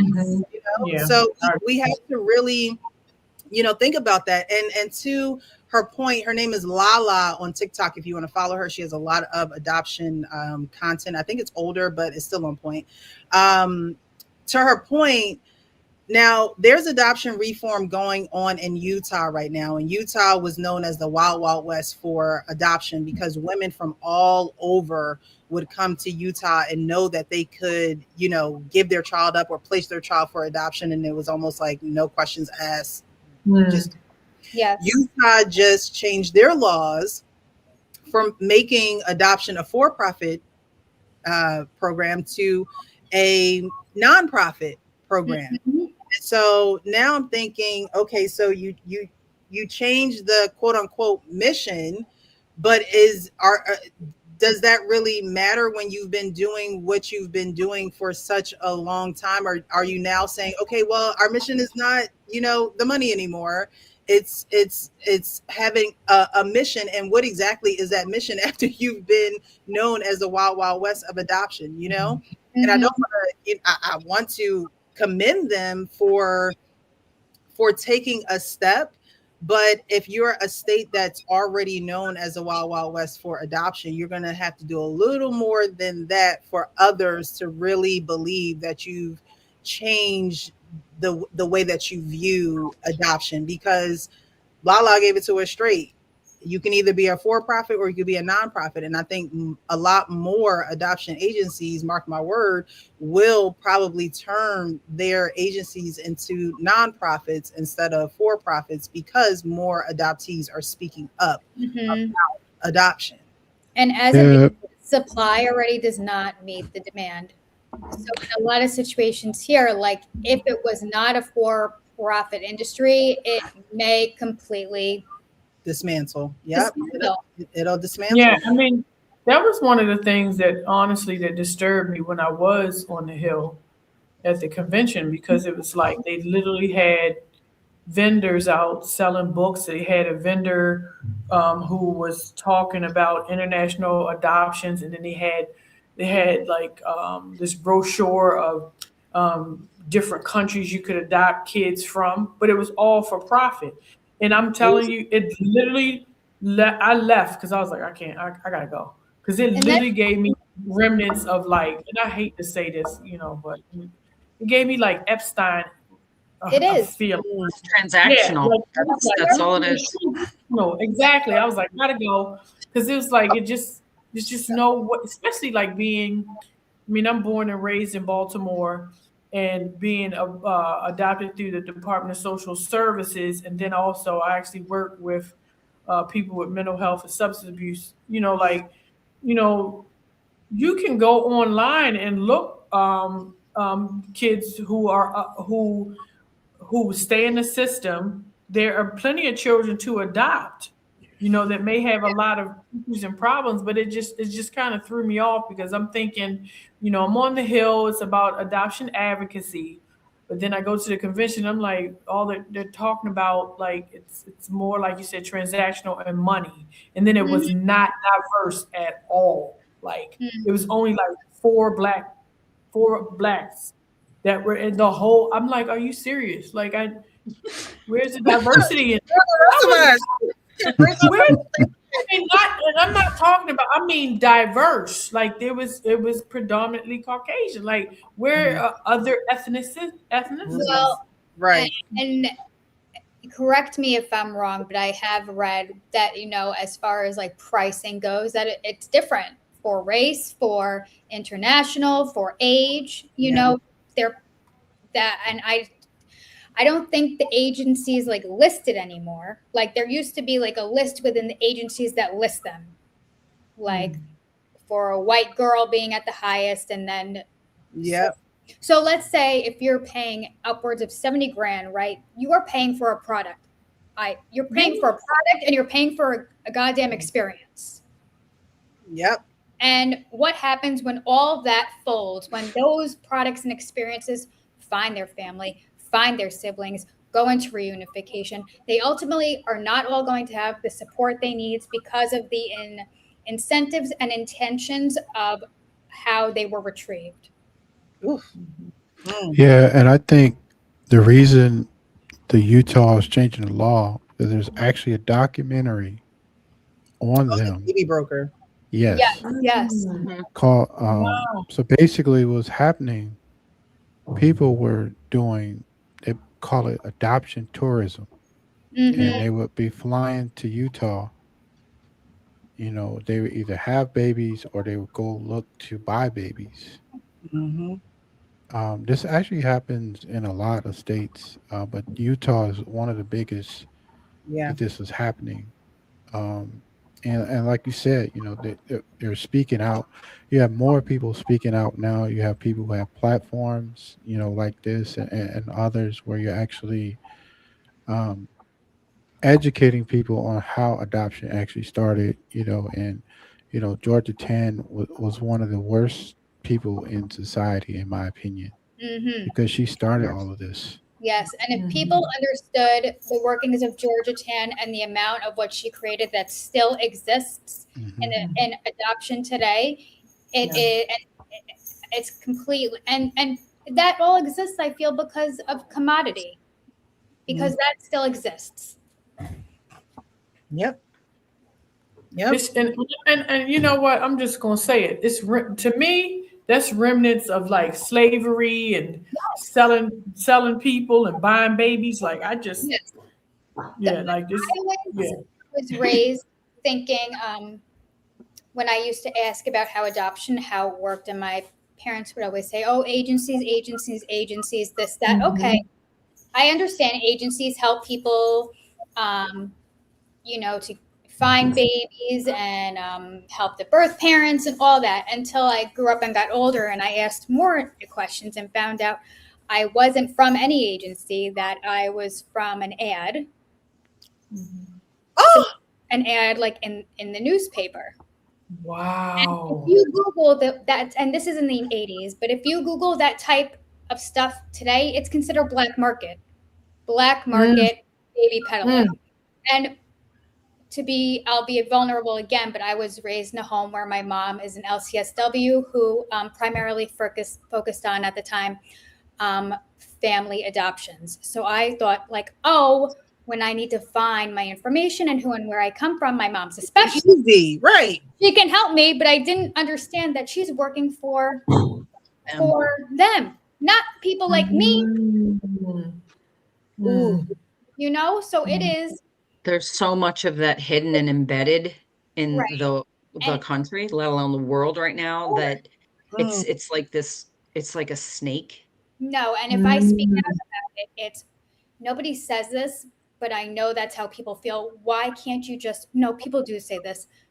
I literally had someone say this like a few weeks ago.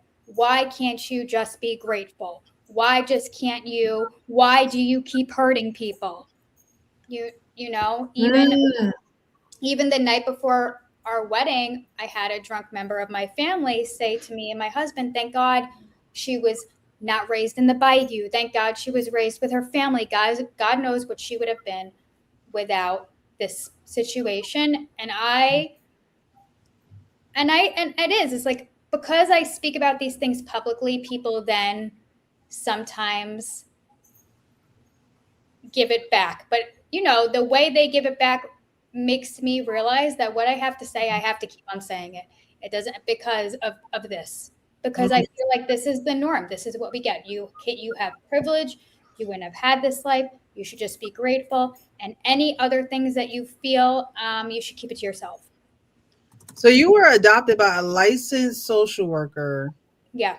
who, when you would ask questions, would keep giving you one deadline after the next, like breadcrumbing to ultimately take away all the crumbs and not really give you the answers. That has to be. We're gonna move on to question 3. Mm-hmm. Which, wow, that had to be Heavy. tormenting. Like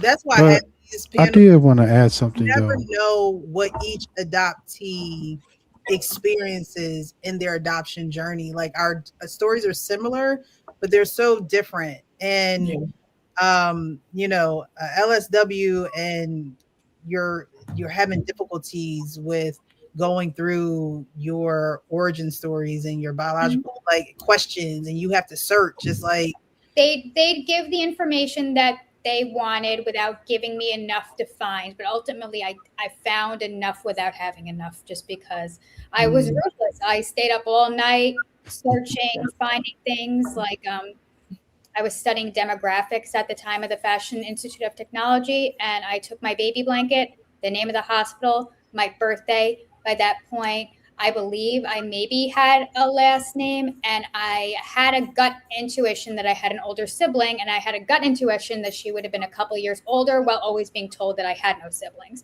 I used that information, I plugged it into the internet, created a MySpace, wrote out everything I knew about myself, my birthday, and where I'm from, and I mass messaged 2,000 people within the 35-mile radius of Baton Rouge Women's Hospital, and in 2 weeks later, I get hit.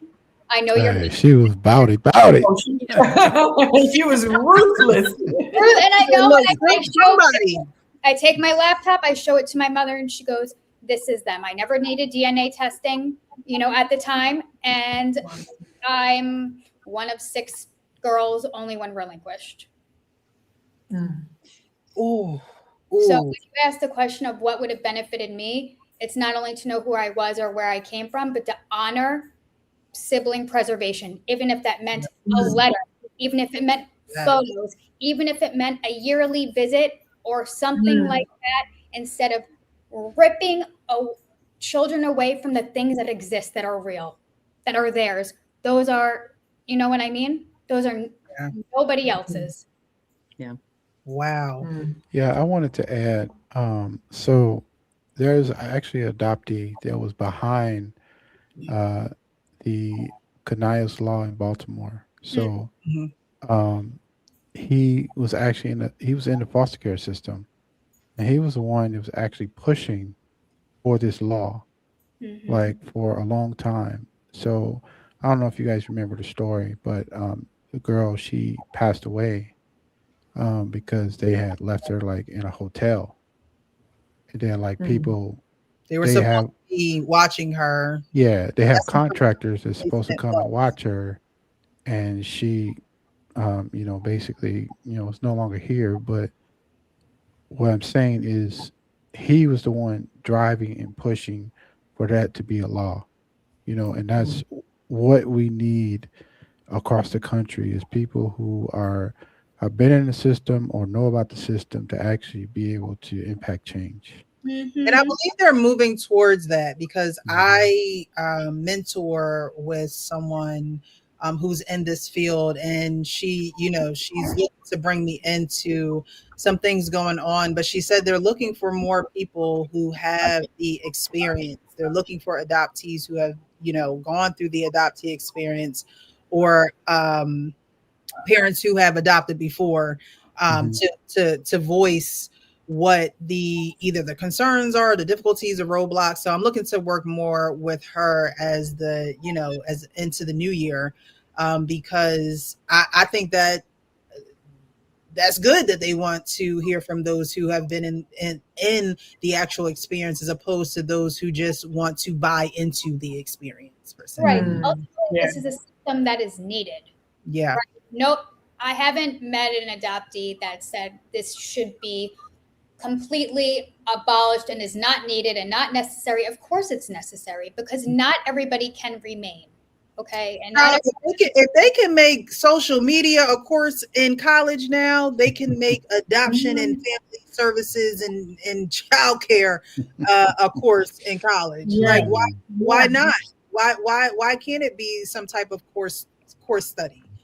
Because we go to school for 4 years to be able to to finance our lives off of the education that we have in this area of study, right? It's Mhm. supposed to make us money.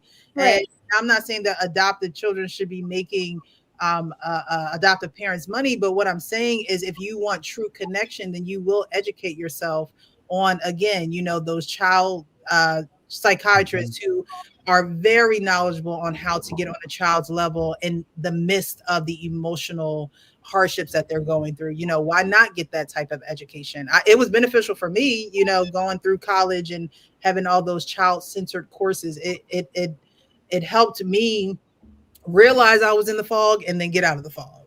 Yeah. The first time I realized I was in the fog is when I had another adoptee who now speaks very publicly about adoption.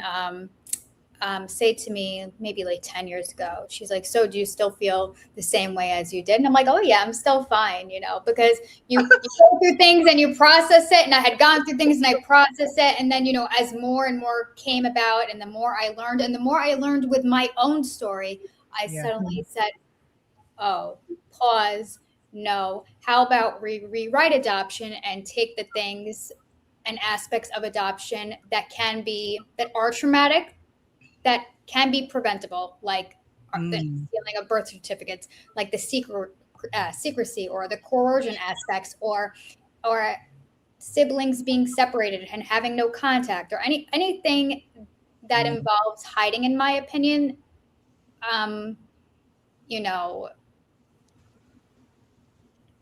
should be abolished. It is. Hiding is dishonorable. It's just yes. Dishonorable. Yes. It's a dishonorable act, and that's. I don't know if I'm articulating it good enough, but it's like, again, like not knowing. Like not knowing is one thing, and then not knowing and then being lied to is deception and dishonorable. But like even if you find out the negative, that something good can come out of that.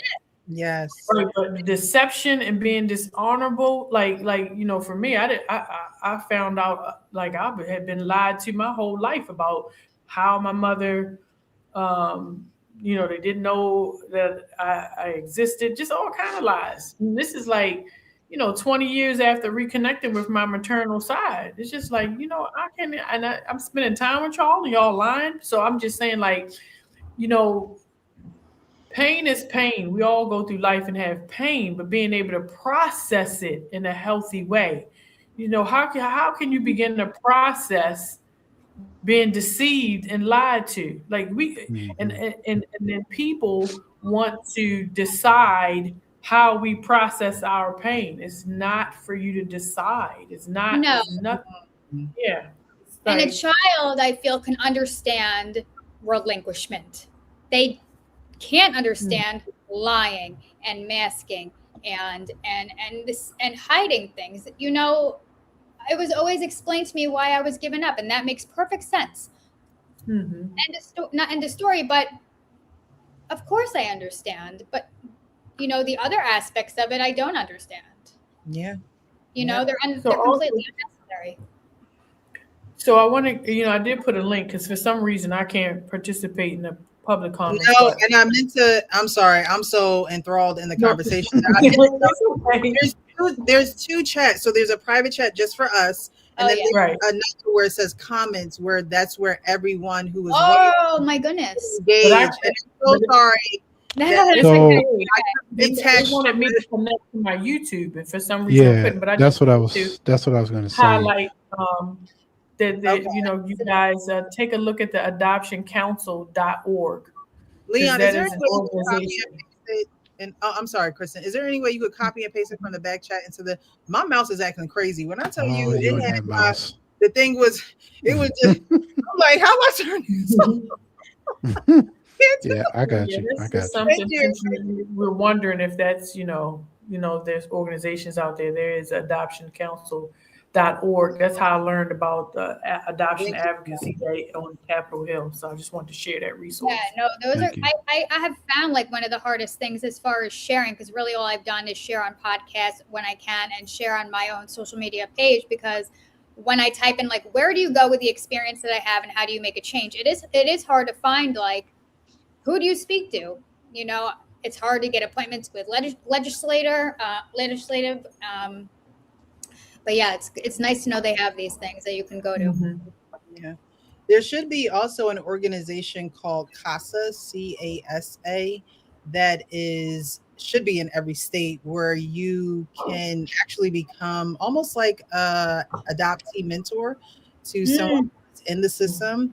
And I believe it's when they're in foster care, I believe the connection actually is supposed to, end once the child is adopted. But I think that if you become a mentor to an adoptee, that that should be a lifelong connection, considering our history Right. with either foster care and adoption. But it's a way that you can get involved without necessarily being a social worker. There's so many people who I have siblings myself. I'm one of seven, the oldest of seven. And so, I have two siblings that are like, oh, I want to be a social worker and I want to do X, Y, and Z. And I'm like, it's not what you think. You've been through the system. And so you want to change the system because of what you've been.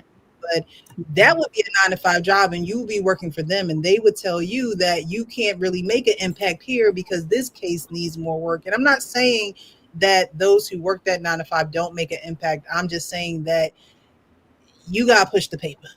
Okay. You are the paper pusher. You are the person who are moving those cases along, and the attachment that you are looking to have being a social worker may not be the avenue for you to make the difference that you think you want to make in that field.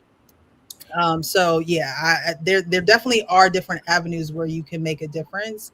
It's just, again, we have to go out and seek and find these things. And as adoptees, you would think that they would be readily, available to us because of our history, All right, I'm going to get into the third question here. Let me see. And you said that was KASA, is that right? CASA, like what is that? Home in Spanish, casa, CASA. Oh yeah, okay, yeah. Alrighty. Casa su casa. Yes, there you go. All right, so we have the third question, which is, what does, and I think we pretty much answered this, but what does ethical adoption look like to you, and what practices should be ended immediately, like today? I would say like the first step would be the sealing of birth certificates. Yeah. And even changing them, changing them too. Right. You can have two. Why can't you have two birth certificates? Right. Yeah. Why do you have to change the information per se? Like, why can't, even if your adoptive family wanted to change your name, why can't the original birth certificate still act as a legal document for you? Why does it have to be? I don't know if I've ever seen my original. Yeah, why does it take the act of the National Guard to get my closed records? That part. Why do we, like Tristan said, why do we have to pay all this money to find out who we are? Right? Yeah. Like, this needs to change. And then the whole name changing it and the impacts to identity. Like, I remember, like, oh my God, I was born Krista Marie Davis. That's my birth name. But I was adopted as Krista Marie Bryant. And then my mother's birth name was maiden name. It's like you got to go through all of that, and then not knowing who my father is, but then trying to connect on ancestry through my birth mother's maiden name. Like, it's just too much. Right. It's like, even if I had, like, when I was born, could have been given a picture of each of my parents, maybe my first picture of my father when I was 30 years old didn't have to be a mugshot on the internet. Whoa. Right. No, I think that there's a lot of things that could start. One is the record shouldn't be sealed. That's like your identity. And if they're going to change your name, yeah, why can't you have two? Why can't you have your original, and why can't you have the one that they changed your name? Because typically, most adoptions they will change your last name. Like, but I think the parents really go above and beyond when they want to change your first name. Yeah. And they shouldn't be able to do that. That's one thing they shouldn't be able to do. And then there's the talk of whether or not people adopted would prefer the term of like legal guardianship before they can consent, and I don't know how. I don't know if I have an opinion one way or the I don't know. I don't know what my opinion is on it. But you know what? It could be like in my case with my brother and I, um, they just added. We didn't change our names, but they added my adopted last name Mm-hmm. and kept our birth name as a middle name. That Mm-hmm. you know what I mean, and then explain that, because then that's like you don't lose that part of your identity completely, and You know, Like and especially that, I'm one of seven, and there's nowhere in this world that puts me and my six siblings as siblings. We're as long as the world is concerned, me and my brother who got adopted together, we're brother and sister, and the rest of my siblings don't even exist as being my siblings. Yes, No. people can talk very briefly on that, but like when it came to like planning our wedding and realizing that I never thought that this would be a topic of conversation or something that would even happen where my adoptive parents, even after almost 20 years of being in reunification was uncomfortable inviting my biological family. And whether or not they were able to afford to come wasn't the issue. And of course, I would have been fine with whatever they chose, with what's best for them. But the fact that that side of me, after everything, could not be acknowledged as important enough for them to just put their emotions aside. And all I heard from that when I said how much, it upset me was, well, how do you think that's going to make the rest of your family feel? And all I can think of was, you You're can not the rest of my family. you can invite your friends and all my friends, and I've known my sisters now 20 years, and still I will forever for my life be in the middle of this. You know, God, we tired of being the strongest soldiers. Okay, we need a vacation. and like you can't sit there and tell me that's what's best for the child. That reiterates that's what's best for you and the narrative you want in the situation you're comfortable with, and none of that pertains to me. Oh, selfish, yeah, it is very selfish, and unconsciously selfishness. yeah, And I because feel like that's the story of many adoptees. I think a lot of adoptees in reunification would probably have, little I don't know, I can't speak for anybody, but I'm sure it's common. stuck in the Yeah. middle. You're stuck in the middle, Stuck in the middle. and you didn't ask to be there, but you're the one getting all the horrible looks when you talk about being in the middle, man. You're getting all the weird remarks and the whys and how could side eyes. you and the side Yeah. eye, Guys. and you should be grateful comments, and because of the duality of our situations, Mhm. nobody ever said we weren't grateful, but Nobody ever said it, and frankly, anybody raised around me knows the privilege I did have that I wouldn't have had otherwise. So I don't need to speak on that. You know what I mean? Yeah, And I can then speak for the and rest. then not even having a choice. You expect me to have this attitude of gratefulness. I had no say so in Well, the and decisions that someone else made about my life. and Like then you can't sit there and do all that and then expect the product of the system, the children of this system, to come back and sit there and respect you the way you want to be respected. Mhm. Because if you don't respect them and their journey with it, it's not going to come back. and then even in your situation, something as monumental as marriage, where you are literally there to connect two families to become one, right? Because I correlate adoption with marriage, almost like an arranged marriage where you have no say, right? You have no say. Your families are choosing families for you, and you just have to be okay with it.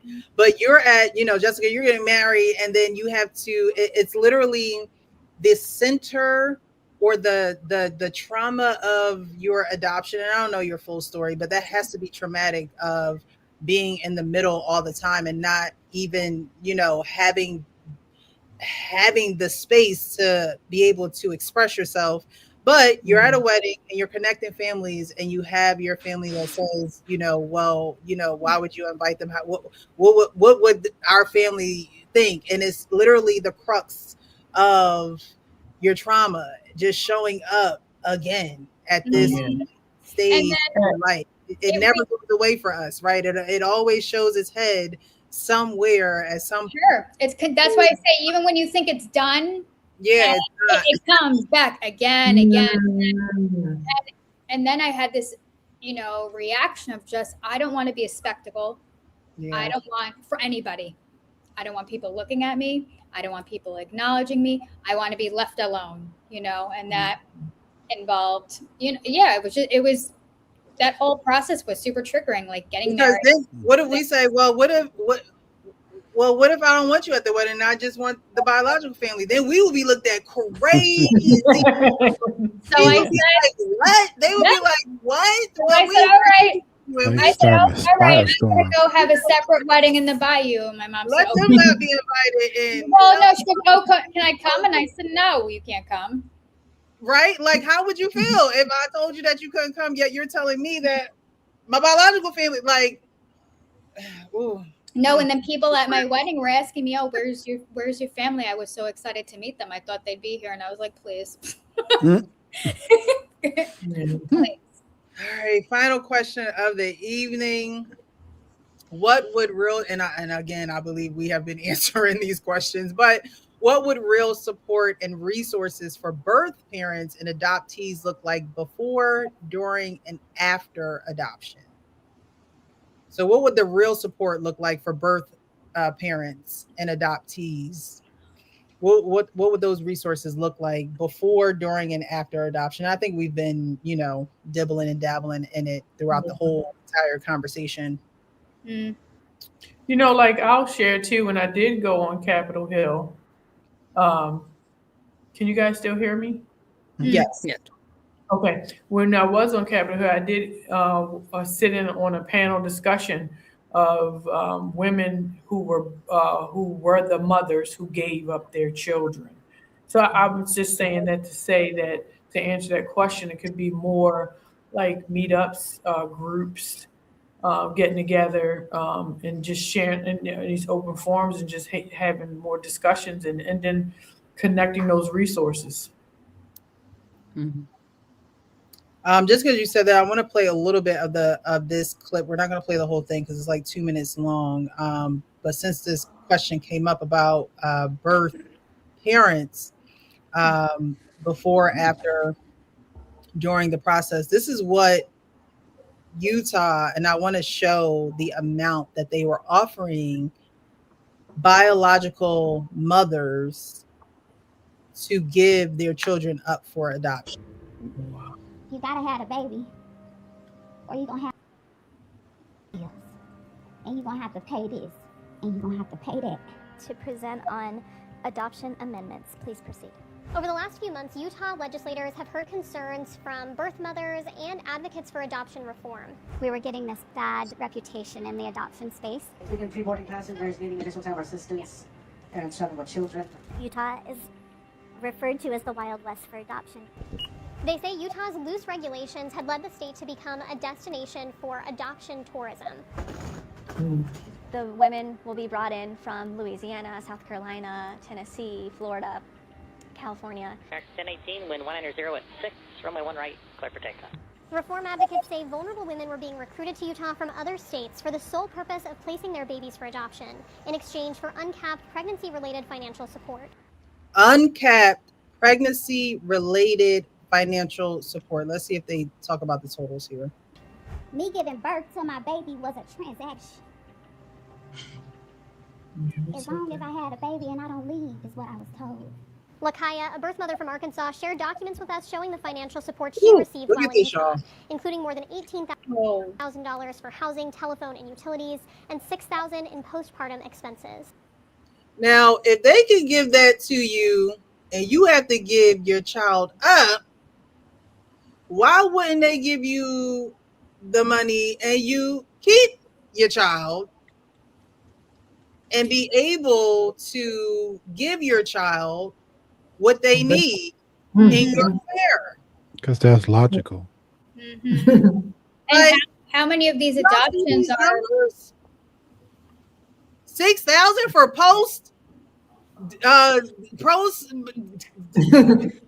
like You can't even get it out. The exit. What is it? What? Do y'all see that? KJ was just laughing like, what? Like a total of $44,500 some odd dollars to give your child up to be adopted in Utah. That's why people were flying to Utah to become to place their children for adoption, because that was a obvious. You're right. That money obviously didn't equate, right? So if they paid out $30,000 in totality, and they're selling a child for 70, there's a 60% profit. So it's easier to give less to gain more in these cases, and sickening. It is. I just thought about that when you were talking, Kristen, you know, being as though, you know, there were mothers there who gave their children up for adoption, or their children were placed for adoption. It's like, you know, if the resources were there, we would have had a lot better chances of keeping our children. If we would have known the things that, you know, you don't learn them until you go through them. And then if you don't have the support, you know, a lot of people don't know that you have your local counties that offer you housing and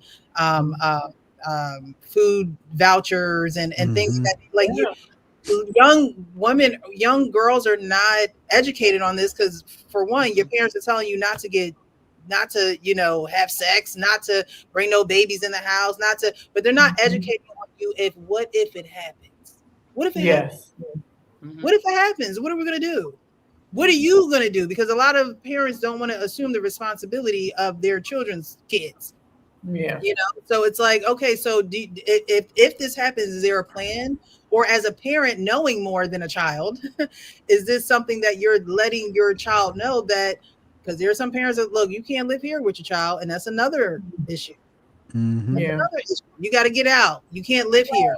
And how much of this is crisis? How much of this, that if they had the time to navigate it, maybe a year, maybe 2 years, maybe 3 years, can this adoption be preventable? Can the families remain together? Because even in private infant adoption, I think the stats are that 90% of mothers want to parent and can't because of lack of resources and crisis situations. You know?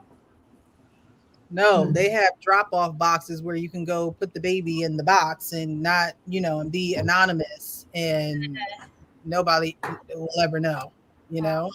Yeah. It's crazy. Even when my birth mother had me, she was told in the hospital in Louisiana, you know, don't hold the baby because you're going to want to keep the baby. Wow.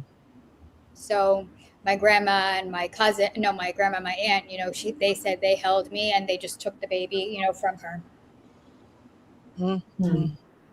And it's like, when I think of myself at 19 or 20, which was the age of my mother, I just can't, you don't know up, down, you have to navigate that situation with people telling you everything, while also dealing with lack of resources or all of that. And then as far as potentially giving this money to the parents to attempt to parent and keep their families together, I feel as society would be like, well, say these people are,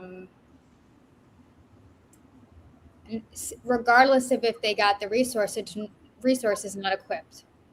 If they were to get that money, I think society would say that's still not enough money to raise a child. Right. Yeah. You know, the hands-on experience has to, you know, be there as well, and not just throwing money at them, but, you know, actually caring. I always say help is hard to find nowadays, and genuine help, because I don't know, I think COVID kind of did it, honestly, because after COVID, I don't think anybody is really genuinely trying to help nobody else. They're like, stay away, you know. But as far as reform, I'm not opposed to potentially seeing like adoptees being raised within the same state that they're from, instead of just being that way. They can just be like, because I'm from Louisiana, and I think, I mean, I don't know what I don't know, but I'm not opposed to that idea. If they can try that option first, I think they should exhaust a lot of options first that they probably don't. Yeah. Leon, what about adoptees? What would real support and resources for adoptees look like during, before, during, and after adoption? Counseling, being around people that come from the same experiences that you come from. I mean, they got groups for everything else, but for adoptees, like why are we the ones that are not cared for? Why are we the ones that they overlook when these minor details are required? You know, they have groups for AA. They got um, all these different kinds of groups, and we were talking about the conferences. I never knew about any adoptee conferences until we came across a lady on Instagram, and she is actually running it. We were actually going to go to it, but she canceled it. Um, it was for a Black adoptees meetup, Yeah. and basically, it was just for people who were adopted to meet up, and just like Kristen was saying, have the panel discussions and just get to try to build a community with the people that are actually adopted, and because I think that's necessary. And I think Precious always mentioned we should have we should have free counseling for life. And I think it's important, like what type of counselor we are placed with, because Yeah. I'm sure it's different now, and that counselors are becoming more educated in primal wounds and just adoption in general. But I don't know, as far as like in the 90s when I was in therapy. I don't think there were probably that many adoption therapists then. There are more now. Yes, I've seen them online. There definitely are more now, and so I've even thought like about going to one now, almost 40 years old. I'm like, maybe I should like. I know I've gone to a Christian therapist, but I've never been to adoption centered therapist. Yes. I've never done that. You know what's funny is that I have a therapist. I have been seeing for over a year, only to find out during one of our last sessions. I was telling him about my podcast. He was like, "Oh, I'm adopted." It's like, "Oh my God, my therapist is adopted." In the Maryland area too. In the Maryland area too, and he is biracial as well. No, Wow. So I'm not her doctor. I did try to tell him, I'm like, "Can I share your story?" He's like, "Not yet, because I'm writing a book about it." I was like, No. "Okay, when your book comes out, I want you on my show." On a couch. But that's amazing. I didn't know. Again, I'm in therapy, and we're not talking about adoption. My therapist, and it just he said, "Oh yeah, by the way, I'm adopted too." It's like, wow. Okay, so you weren't there to talk about adoption, but No, I was talking about work and life, and then that just came up one day.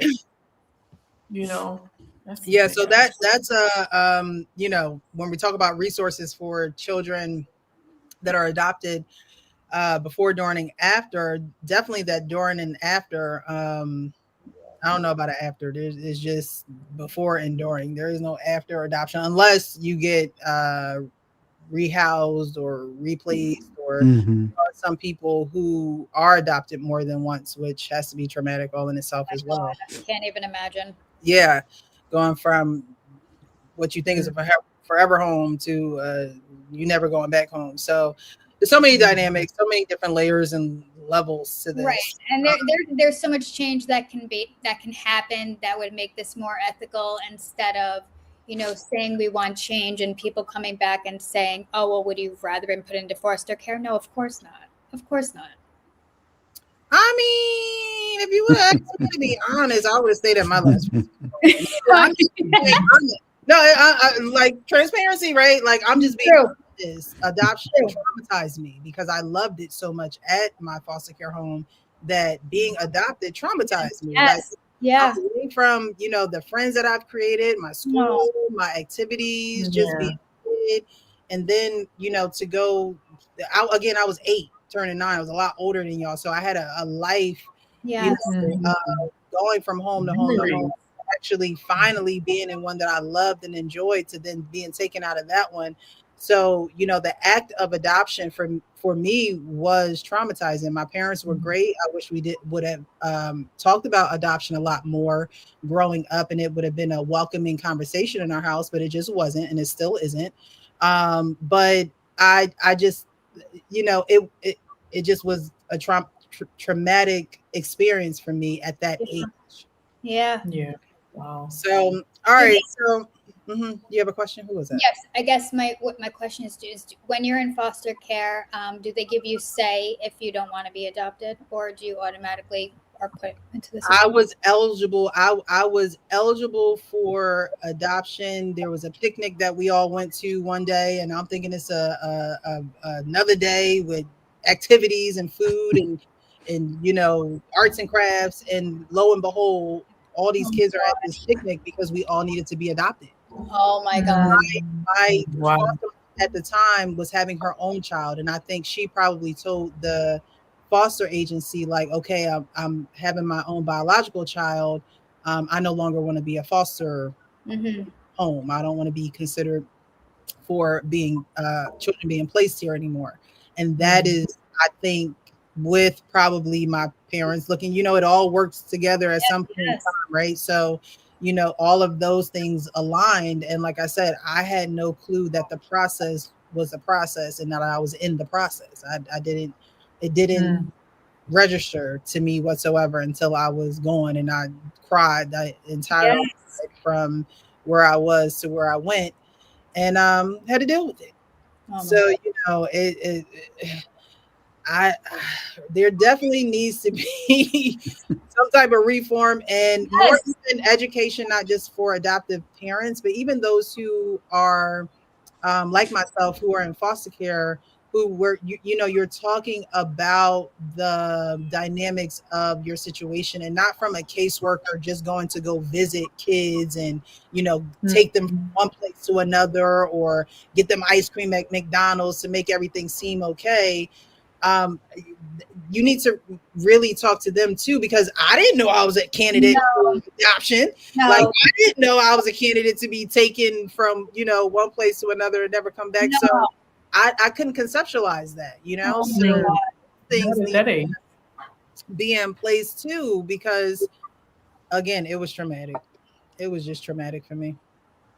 All right. So we're gonna get some interaction from those who are watching. Guys, thank you so much for being here, for watching, engaging. I know that there are some comments here that I saw.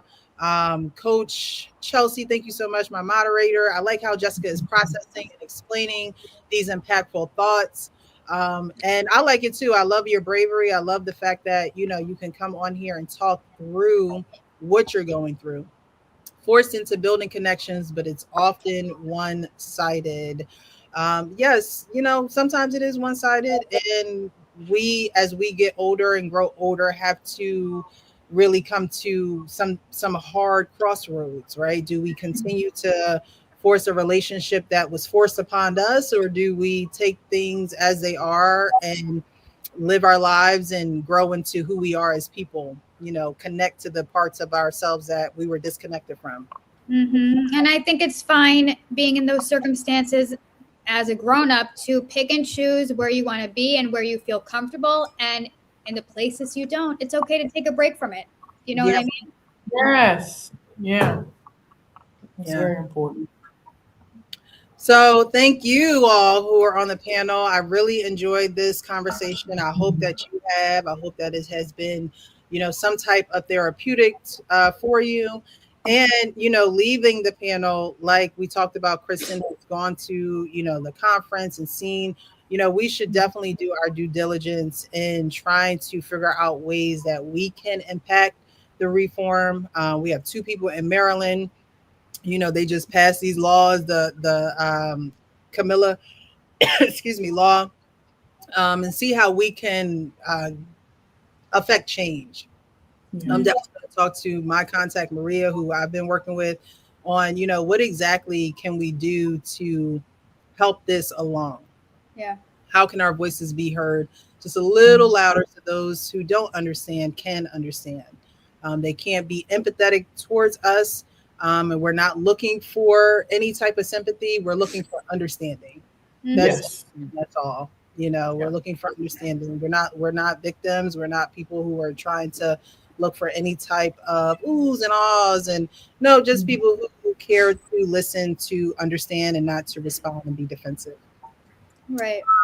So with that being said, guys, do you have any closing remarks before we get out of here and end it for the evening? I just want to say thank you all. Thanks for the invitation. It's nice to have met Jessica and KJ and Leon. And I'm just looking forward to us continuing to communicate and stay together. This was really good. And it was healing for me. Yes. Yeah. Every time I come up here, it's healing. Every conversation. Yeah. And I think, for anybody going through this who does want to share their story, like everybody said, it doesn't make you a victim just because what you are sharing happens to be truth. Even if it's hard for other people to hear, even if it's sometimes unwanted, or some people may not understand. It's truth. That's it. Yeah. And, we have to be comfortable in our truth. And sometimes that comes with misunderstanding on our end as well, because we don't have all the information. We don't quite know. We're eager to learn. We're very curious. And so I would say for adoptees to, give yourself grace, give yourself times where you are taking deep breaths in and deep breaths out, and understanding that you have one life to live and you can't please everyone in it. Yeah. But you do have to learn how to love yourself enough to be real with yourself so you can be real with others. And that starts with saying the uncomfortable things out loud to free yourself, even if it doesn't free others. Yes. Yeah. To be able to free yourself. Everyone is responsible for freeing themselves. And I always say only Jesus saves. It is not my job to save anyone. I can provide a platform. I can hold space for our stories, but I can't save anyone. The only person that I am responsible for is myself and my daughter. And until she gets to an age where she, is fully responsible for herself. And as a parent, I can't stifle her truth, and I wouldn't want to stifle her truth. And so adoptees, give yourself grace. Adoptive parents, become curious. Get off the fence. No one should be on the fence. Get off the fence so everyone can have a civil conversation, so you can come to understanding. Because honestly, adoptees want connection. We just don't want connection with secrecy, because then there is no connection. Not the connection that is well-rounded for everyone. It may be connection for an adoptive parent who's looking to be a parent, but for those who don't have any say in the matter, the adoptees, we won't find connection if secrecy is still, in the heart of adoption and adoption journeys. So let's all love each other and learn and understand and get further in this journey together. So again, I appreciate you guys. Until next time, guys, we're here every Tuesday evening at 9 p.m. Eastern. Definitely hit that like button if you're part of the replay gang. We appreciate you. Thank you for staying this long. Join us next week. Tomorrow we will be live 9 p.m. for the men's forum on the Real Precious Network right here. So look out for the post for that, because I'll post that tomorrow. But again, thank you guys for joining us here at the Adoptee Foster Show, where we say the uncomfortable things out loud. Thank you, everyone. Thank you guys for joining us, and I hope you come back soon. Yes. Thank you. Good night. Have a good night.